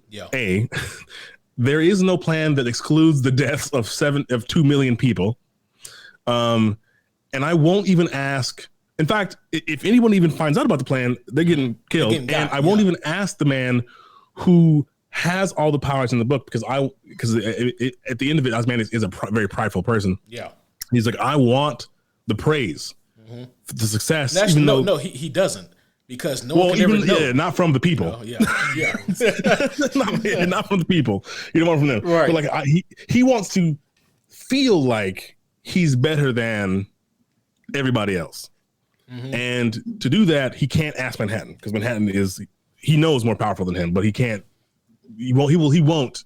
That's the thing is, it's not about whether you can or can't. It's about, in this case, will or won't. And he won't give the abilities to anyone else to do good. Because he wants to do it himself. So that's his downfall, I think. I do agree with that. His hubris is his downfall, Truly. And the thing we have to remember about Manhattan, though, is the fact that I'll even quote him when he was talking to Lori. He says, "We're all puppets. I'm just a puppet who can see the strings." And what that implied was that he can see the end from the beginning, but he can't change it. We even see that in the TV show where it looks like he can do something to prevent his outcome, but he's saying, I cannot. I can just see what's going to happen. I can't do anything about it, though. Well, unless we're counting the fucking New 52 version of Manhattan Doomsday Clock, where he deleted everything and started over. Where they... So he can do something about it. It just deletes everything. He just deletes it all. So now we're getting into the non-Alan Moore phases. But no. The thing he can do is restart all that shit. But he doesn't want to do that. It took a lot for him to do that too. I will say, even to that point, it took a lot of convincing from Superman mostly to get to the point where he had to realize himself, like, oh shit, like this. I can change this, and then he just deleted everything.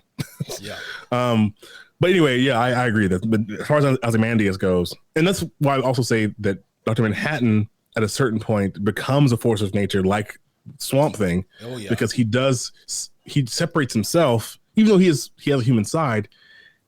Time and power and perspective separate him from that human side, and so he doesn't really connect with humanity. He doesn't really have that like desire to be a part of it or to protect it or that self-preservation thing that we have. He doesn't have it anymore. So I think at that point, which keeps him from sort of being a villain in a certain way. He can, again, like villains can do good things and heroes can do bad things, but Manhattan is sort of like a tornado. Like, does a tornado do bad things? It sort of just is, and then it's not. You know what I mean? Like, Manhattan is a real mind fuck, because like when Alan Moore wrote him, first of all, he's the only superpowered person in the Watchmen world. All of and he's so powerful, right? Well, isn't Ozymandias super strong? No, he's got like super durability or some shit. He's like physically on par with like Batman or Captain America. Like sure, human conditioning and whatnot. Gotcha. But the interesting or the frustrating thing it would be to deal with Dr. Manhattan is wrapping your mind around being able to see the next page, but you can't do anything about it. And the show took a step further, not to get too far and tell too much secret, but the show took a step further where not only is he seeing it, but he's experiencing and then that's the how it is past, with the him. present, and the future at the same time. At the same time, yeah. And I mean, and that's how it is also in the graphic novel. You know, he's experiencing, you know, all of these things. He's just like, it's 1956, it's 1976. You know, now it's 19. Yeah. He's saying it like he is there in that time frame right then. You know. Yeah. He's living it as it's happening. Right. And therefore, and if you're living it as it's happening, then how can you stop it? You know what I mean? Right. But even though, you know, you talking to him right here and now, it's like, well, you're here now, John. So, you know what I mean? But that, you know, that for me was also like one of the funniest parts of The Watchmen was when he takes Lori to Mars and he's telling her, you know, all these things, and she's like, "How do you do this, John?" He goes, "Well, Lori, I can see." That's where he drops the line about, you know, everyone's a puppet. I'm just a puppet. Mm-hmm. See the strings. And then he goes, like, "I know that you're going to tell me that you're having an affair with Dan," and she goes, "You know I'm having an affair with Dan?" He goes, "You what?" You know? You what? You're having an affair with Dan? Oh, that's so funny. You gotta give her that little acting. Right. But that's the thing with him. It wasn't acting. It was like, we also living it. Yeah. Yeah. In the moment, he knew it, right? But he experienced it in the moment too. Yeah. Like, you know, like, so. And the thing is that with him, he's interesting point about him. That's interesting that I like a lot is that it's a matter of like, you know, that he's always experiencing this. Like, he has experienced it, he is experiencing it, and he will always experience it, right? So that you what moment is still happening. Right. Right now, and will forever be happening, and ever has happened. Right. But also in the moment, it still had to happen, right? So it had to come to that moment and then happen, and then it's right. It's such interesting. He's, again, a force of nature. At this point, he exists outside of time, so he doesn't really have a. It's hard to, again, like a tornado or a tsunami. There really isn't a villainous tsunami. It was, it will be, right? And that's kind of where he's at now, which is why I wouldn't put him in the like a villain or hero category, because he truly does not give a fuck either way. At this point. And by the way, I am a fan of Doomsday Clock. I know that's an unpopular thing to say. I do like Doomsday. I am too. Yeah, I like it for what it is. I realize they have to do some things to make it work. But, you know, that's true. I think people don't like it because they were expecting it to, you know, be on caliber with The Watchmen, and I'm like, you thought that this was ever going to be as good as The Watchmen? Like that. Yeah, that was never in the cards. Like, I like it for what it is. Unrealistic expectations. Yeah, for real. Not going to happen. Right. Which brings me to my next one, probably my last one. If how long we're gonna go tonight, I don't know. Yeah, this is the last one we do tonight. Is, speaking of Doomsday Clock, I'm gonna be up Dr. Doom, who, in his own way, and I'm enjoying piggybacking off of yours because yours is leading right into mine. Because in his own way, Doom also exists in the past, present, and future. He's been alive so long. So backstory on Doom. The thing about Doom that's interesting though is that his backstory is so small that it's almost like this villain has this backstory. His backstory is he's born in like the early fucking, I don't know, 1300s or some shit, back when Merlin and shit existed, right. Like way back when King Arthur and shit, and to a small little Romani people, not even village. They were traveling people that were Romani, so they were travelers, like gypsies they were called back then, and back in Liberia, or the land that would become Liberia, and he literally just lived. He lost his mom to a soldier. He lost his dad to that really fucked him up. Yeah, super fucked him up. He was like, damn, this is some bullshit. He lost his father to, I think, a king had his dad killed, and that fucked him up.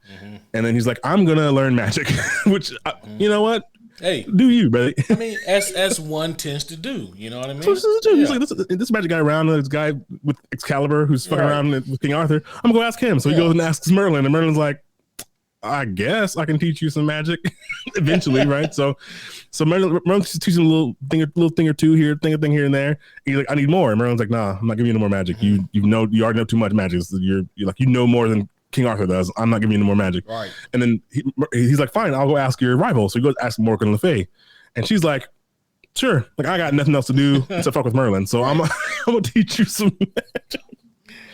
So he literally learns just eons worth of sorcery from Morgan Le Fay, enough to sustain his life from the 13th century to the fucking current day. Right. So he's lived that long, gained all the knowledge you could possibly. The thing about Dr. Doom is so interesting. Another one of those villains like Sinister, where if he applied, or not if, in his case, when he applies his power, he's almost unfuckwithable.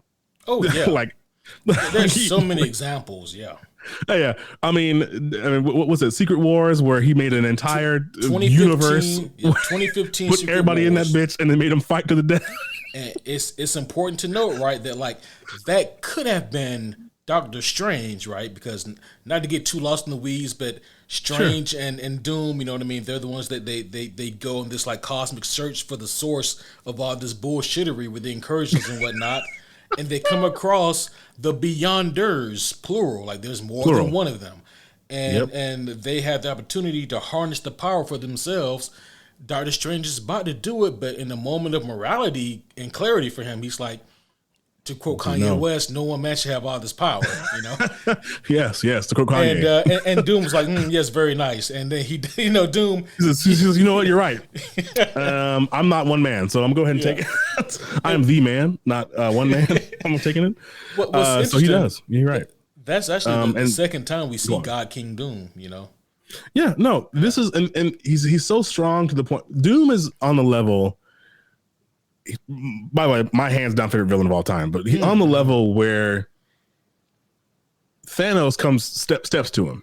Thanos, and all the homies know Thanos. We've watched him run shit through all of the Avengers in the Avengers movies, and I will give him this. Thanos not his morals, his durability and his power set pretty much is accurate from the movies to the comics.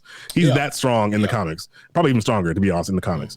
Being real, but Doom, Thanos steps to Doom, and he's like, "All right, this is on during Secret Wars with a fully loaded gauntlet." He steps to Doom. Oh yeah. So he has a gauntlet in his hand. He's all the stones, right? He's ready to talk some shit, and he steps up to Thanos. And he's like, "You know what? You're not gonna be king anymore. You're not God King. Yeah, I can beat you the fuck up right now. Basically, run them hands." And then Doom, Dr. Doom, reaches out and in a fucking Mortal Kombat 1 style fatality snatches this nigga's skeleton out of his body. I'm talking about that shit right there. Finish him level of brutality. This nigga snatched the skeleton off this nigga's body. He was just holding a spinal cord with the skull attached to the top. And then he says, "I guess not." And just puts that shit down like it was nothing. You know how hard it would be to keep fighting if you're the heroes at that point. You know what I mean? Yeah, no. But mind you, the heroes at that point were also he made Ben Grimm into a giant wall, into a source wall. He made Galactus into a pet. Yeah, like it was. He was on some otherworldly shit. Right now, here's why I have to give, and here's why Doom falls short. Because he has, as you mentioned, all that, but he can snatch Thanos' skeleton out of his body with ease when he wants to. Here's where he falls short. Dr. Doom is so tunnel visioned sometimes. Yeah. That it's weird. It's weird kind of. It's almost like he has so many hands in so many baskets. With Doom bots, with magic, with science, with technology, with satellites, with scrying shit. Like he truly misses. How do I put this? He's defeated. I put it this way: he's defeated easily because he has blind spots. Somehow he's it's kind of like he sees the. He can only see the forest and can't see the trees. Yeah. You know what I'm saying? For me, Wolverine and Deadpool have infiltrated Liberia like 6 times because Homeboy. Could Doom destroy Wolverine in a heartbeat? Yeah. Snapping his fingers. Could he destroy Deadpool? Probably could reverse Deadpool's curse if he wanted to. Yeah. He just doesn't give a fuck because he's so busy trying to keep tabs on the world and the universe, not even the world, on the universe that he just misses shit. Right. That's how he gets defeated. Where he goes wrong as a villain is that I don't think that he understands the difference between between like being a ruler and being like a benevolent ruler. Like he thinks that like any good he's doing for his people. So I should back up a little bit. He, in current day, comes and takes over Latveria. He kicks out the current ruler, whoever the fuck that was, becomes a king of Latveria, or the dictator basically of Latveria, and has decided that he's going to bestow goodness that he didn't have way back when on his people. Right? They love him. They love him, as they should, because honestly, Latveria is a thriving country now. It wasn't before. It was like a third world country, and he came in. Doom bots do all the work, so they didn't worry about like toiling too hard. The robots do it. Economy's up, right? The only problem is that these pesky superheroes keep coming through and blowing shit up, right? And they can't figure out what the fuck's going on. Like T'Challa, why? Like King T'Challa, why are you here? Because you're stealing my fucking vibranium, man. What you stealing my fucking? A prime example, if you guys ever watched Moon Knight, the very first scene in Moon Knight when he's shooting at the car chase scene, shooting out of the Jeep and van, and he ends up in the middle of the town. That town's Latveria. Is it really? Yeah. That's why the Doom crates were in the box. The crates were back there, and so they were. I didn't even notice that, man. Yeah.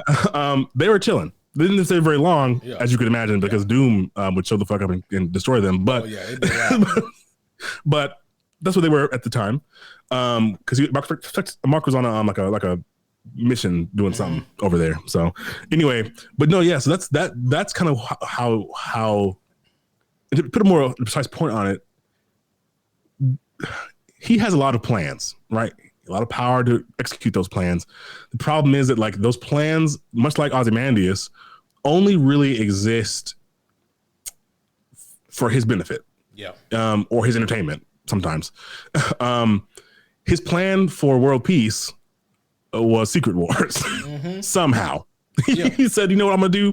I'm gonna create the world in the perfect image. And when you know it, he's God King there. You know? And when you know it, he's married to Sue Storm, you know? Ben Grimm, the Thing, you can be a wall. What did he do to Reed? He did some fucked up shit to Reed. What did he do to Reed? I can't remember what he did. He did a lot of shit. The whole Marvel Zombies arc was because of that. There was a whole side arc about zombies that was happening that came through the wall, that came through the Source Wall into Secret Wars. What I love the most about that, and what really ties in like to Doom, who he is as a person, is the ending of the 2015 Secret Wars, because is Reed and Doom, they're put in a space where all powers are null and void. They got neither one of them have any powers. And Reed is like, Doom, I tried, man. I tried to reason with you. I really did. But you don't push and push. Now you don't push too far. Put your motherfucking hands up and run these hands. Run these hands, nigga. That's what he says. Run them hands. And I just love that scene so much. It's true. Yeah. It's true. I mean, because the relationship between those two, man, it's just, there's so much history there, you know what I mean? And Reed had enough, and the hubris of Doom is that he will never, ever admit that Reed, even if it's by 1 point, Reed is smarter. He will never admit it. I'd go as far as to say he would never admit that anyone is smarter. But on the top of that list is Reed Richards. He ain't saying that Iron Man's smarter. He ain't saying that Hank Pym's smarter. Nobody. But on the top of that list is that nigga, the stretchy fool, Reed Richards. It's true though, because that hubris truly is. That's a good way to put it. Hubris truly is his downfall. He will run a play until the heroes figure out a way to beat him. Like, it's not like could he stop at any point? Yeah, he could. Will he? No. He would literally run a play till the play run out until somebody figures out, oh shit, like I can do this and this, right? And then, but the thing about Doom that's interesting though is that he's beyond being magical and scientific. He really is a normal dude. Like he's prolonged his life with magic, but like can be killed, right? Can actually fully be killed. It's gonna be hard as hell, but you can do it. You know, what I mean? Hard as shit, but you can do it, right? Yeah. And it's interesting that the thing I love about reading his comics, the comics about him that include him, is that he's also very aware of his humanity. He's very like, I'm ugly under this mask. I am fallible. as a not as a scientist. I'm perfect as a scientist. I'm perfect as a sorcerer. But like as a ruler, I'm fallible. As he hates himself. A lot of the time, he hates the way he looks, the way he feels. I believe Mephisto still has control of his mother's soul, and that eats him up. Yeah. Eats him alive because he can't do anything about it. I mean, he's tried. He is actively trying. He's literally teamed up with Bast, which is the panther god goddess, the panther Black Panther goddess, and that didn't really go in the way he wanted it to go. Yeah. So he tried everything he can, and so really at this point he's really just living to try to, I assume, get his mom's soul back. But on the way there, he's choosing to make pit stops where he's like, I'll shape reality into my own desires. I like the correlation between Doom and Ozymandias because they truly are. The only difference is the power scaling. If Ozymandias had the power of Doom, it'd be the same shit. Right. He just doesn't have the power. Yeah, because Doom would absolutely be like, kill 2 million people and save the world. Done. Yeah, save everyone and kill 2 million. I'll bring him back. Yeah. I'll bring him back somehow. We'll figure it out. Fuck it. Done and done. What are our signs? He want to do it himself. He snap his fingers and blow the whole shit up. Just nuke the whole New York City himself. You know what I'm saying? So it's really, and I also like it a lot how he knows how he wants to keep his people free, and so he lets them wander the streets and do all this. And he knows that like Latveria is a hotspot for like America. The entire UN is watching Latveria, and he knows that. Mm-hmm. Doesn't give a fuck. Does not give a single fuck. Could he up security by placing magical wards and sigils? He could. Does he? No. Just lets them niggas. His Doom bots run the airports. He truly does not care. But when it comes to his hubris, when it comes to his pride, when it comes to like proving that he is the best, that's where he falls short because he will do some shit just on a whim, just to prove some shit. Yeah. Matter of fact, there's a point in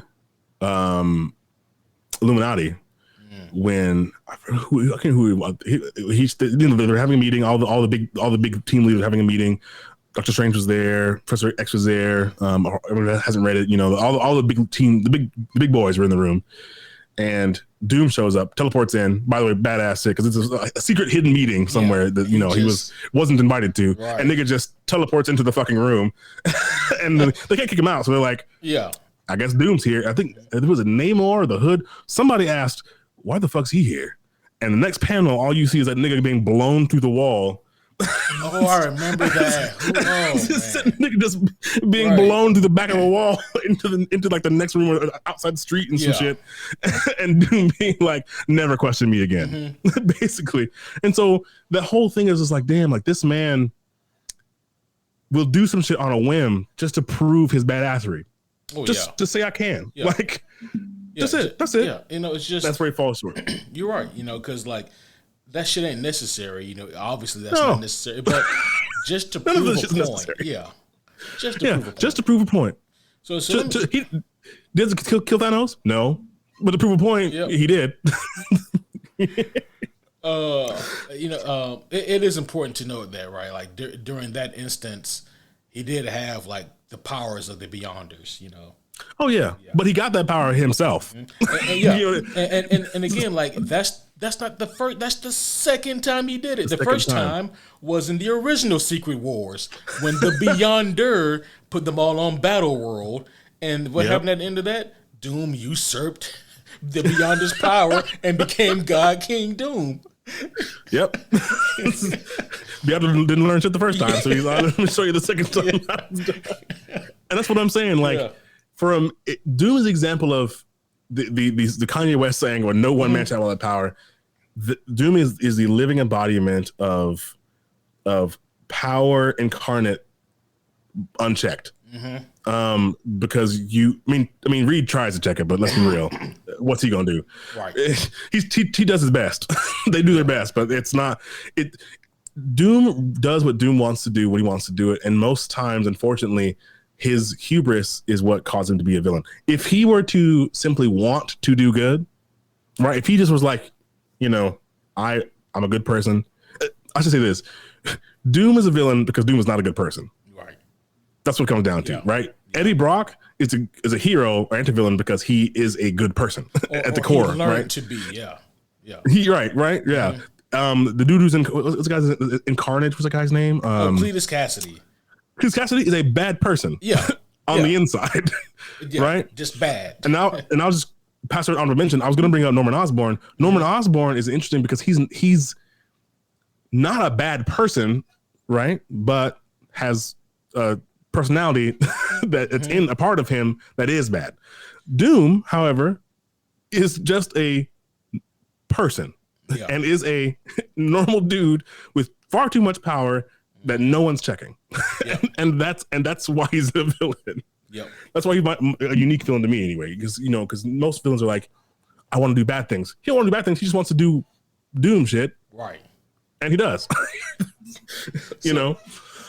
I don't know. It's interesting. Yeah.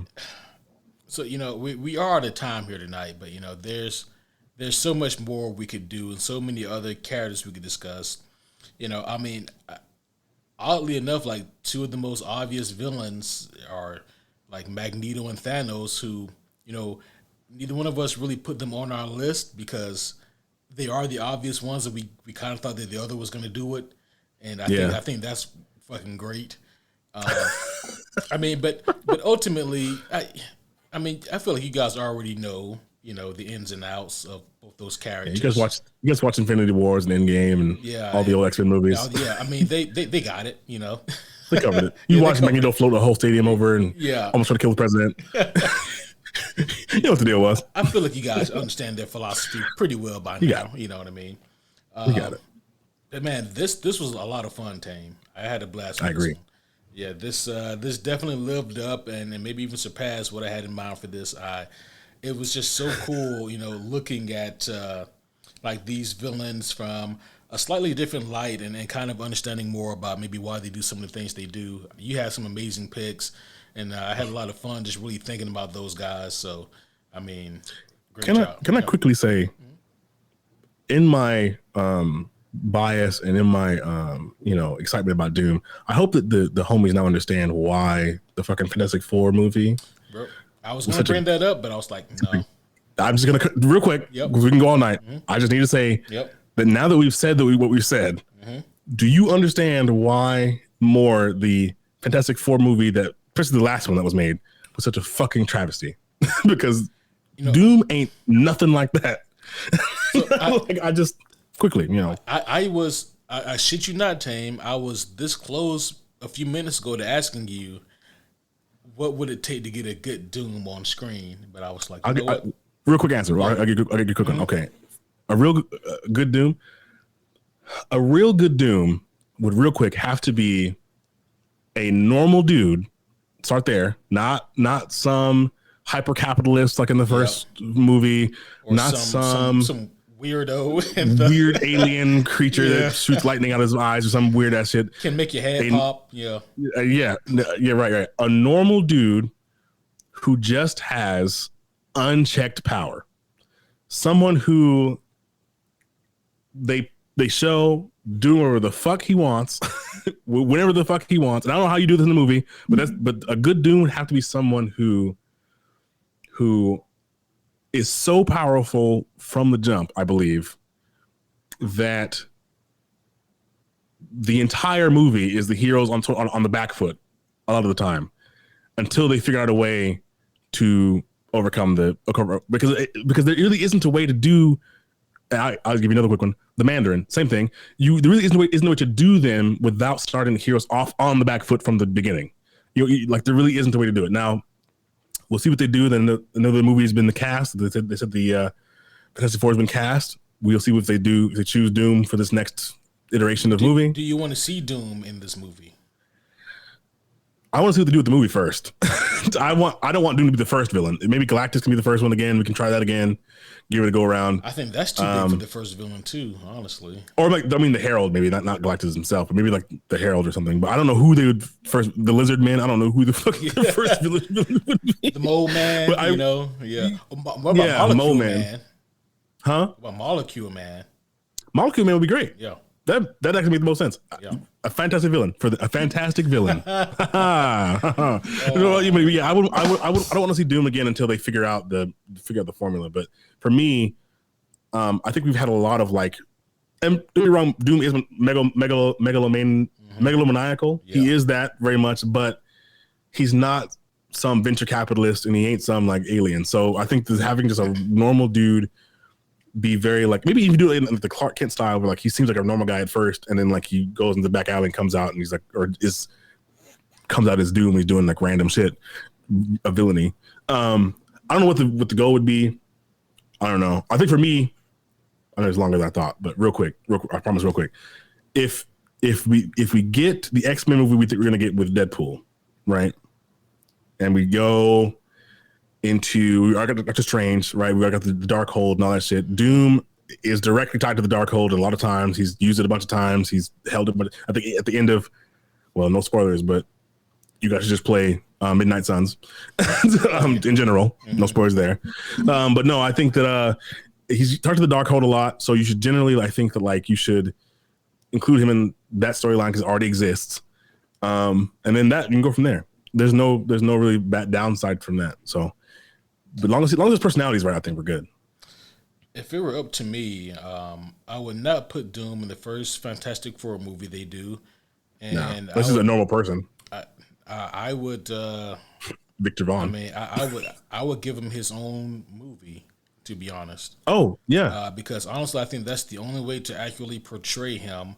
I think one reason why he's been so fucked up in other previous movies is simply because they have to condense time. They cannot show him being, I got it. Yeah, I figured it out. What you just inspired me. Oh, I got it. All these shows we doing. Mm-hmm.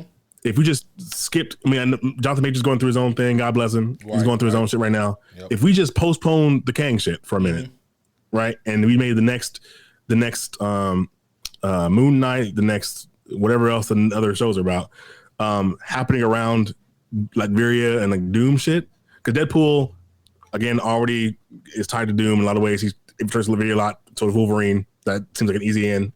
I thought they were going to do it during Age of Ultron, like Sokovia, this vague Eastern European country. I'm like, yeah. But then they had to drop it from the sky, so I guess I couldn't do that. But no, that's my thing is, I think that like if they made the next iterations of show building up to Doom, or movie, doesn't matter, both building up to Doom, and then had a Doom movie where. Like you know how they're doing Kraven, where they're kind of painting him like sort of sympathetically. We're like, oh, Kraven's who's fully a bad guy, by the way, but they're giving him this like anti-hero, anti-villain light that I don't understand. That trailer looks awful, but yeah. It seems like they're giving him some sort of like sympathize for Kraven type. He's an animals rights activist in this movie. How do you fuck up Kraven that bad? He's Kraven the Hunter. Would not be a Kraven the animal rights activist. He wears a lion's mane around his neck that he killed. His walls are full of heads. Right. Like, things that he's killed. I don't know how you fucked it. Anyway, so maybe if you gave Doom that kind of light where you start him off, it starts off as this like sort of like Latvian boy story, because they already have the Black Knight too. The Black Knight story is already in Eternals, so it already exists. The Black Blade does anyway. Yep. So you start there, and then the movie ends with Doom being Doom current day. Right. Fantastic. Yep. Did it again. Fantastic. Did it again. God damn it. I think that's probably like the best approach, man. Put him in his own movie, because what he has, his origins is too big to fit in with the Fantastic Four's origin. So far, the other movies, they've all shown he got his powers the same way the Fantastic Four did. That's just not the case. Definitely not true. Yeah. No, not at all. I've always said that like the simplest solution is just, and again, this is dumb to get down, but this is still be way more accurate.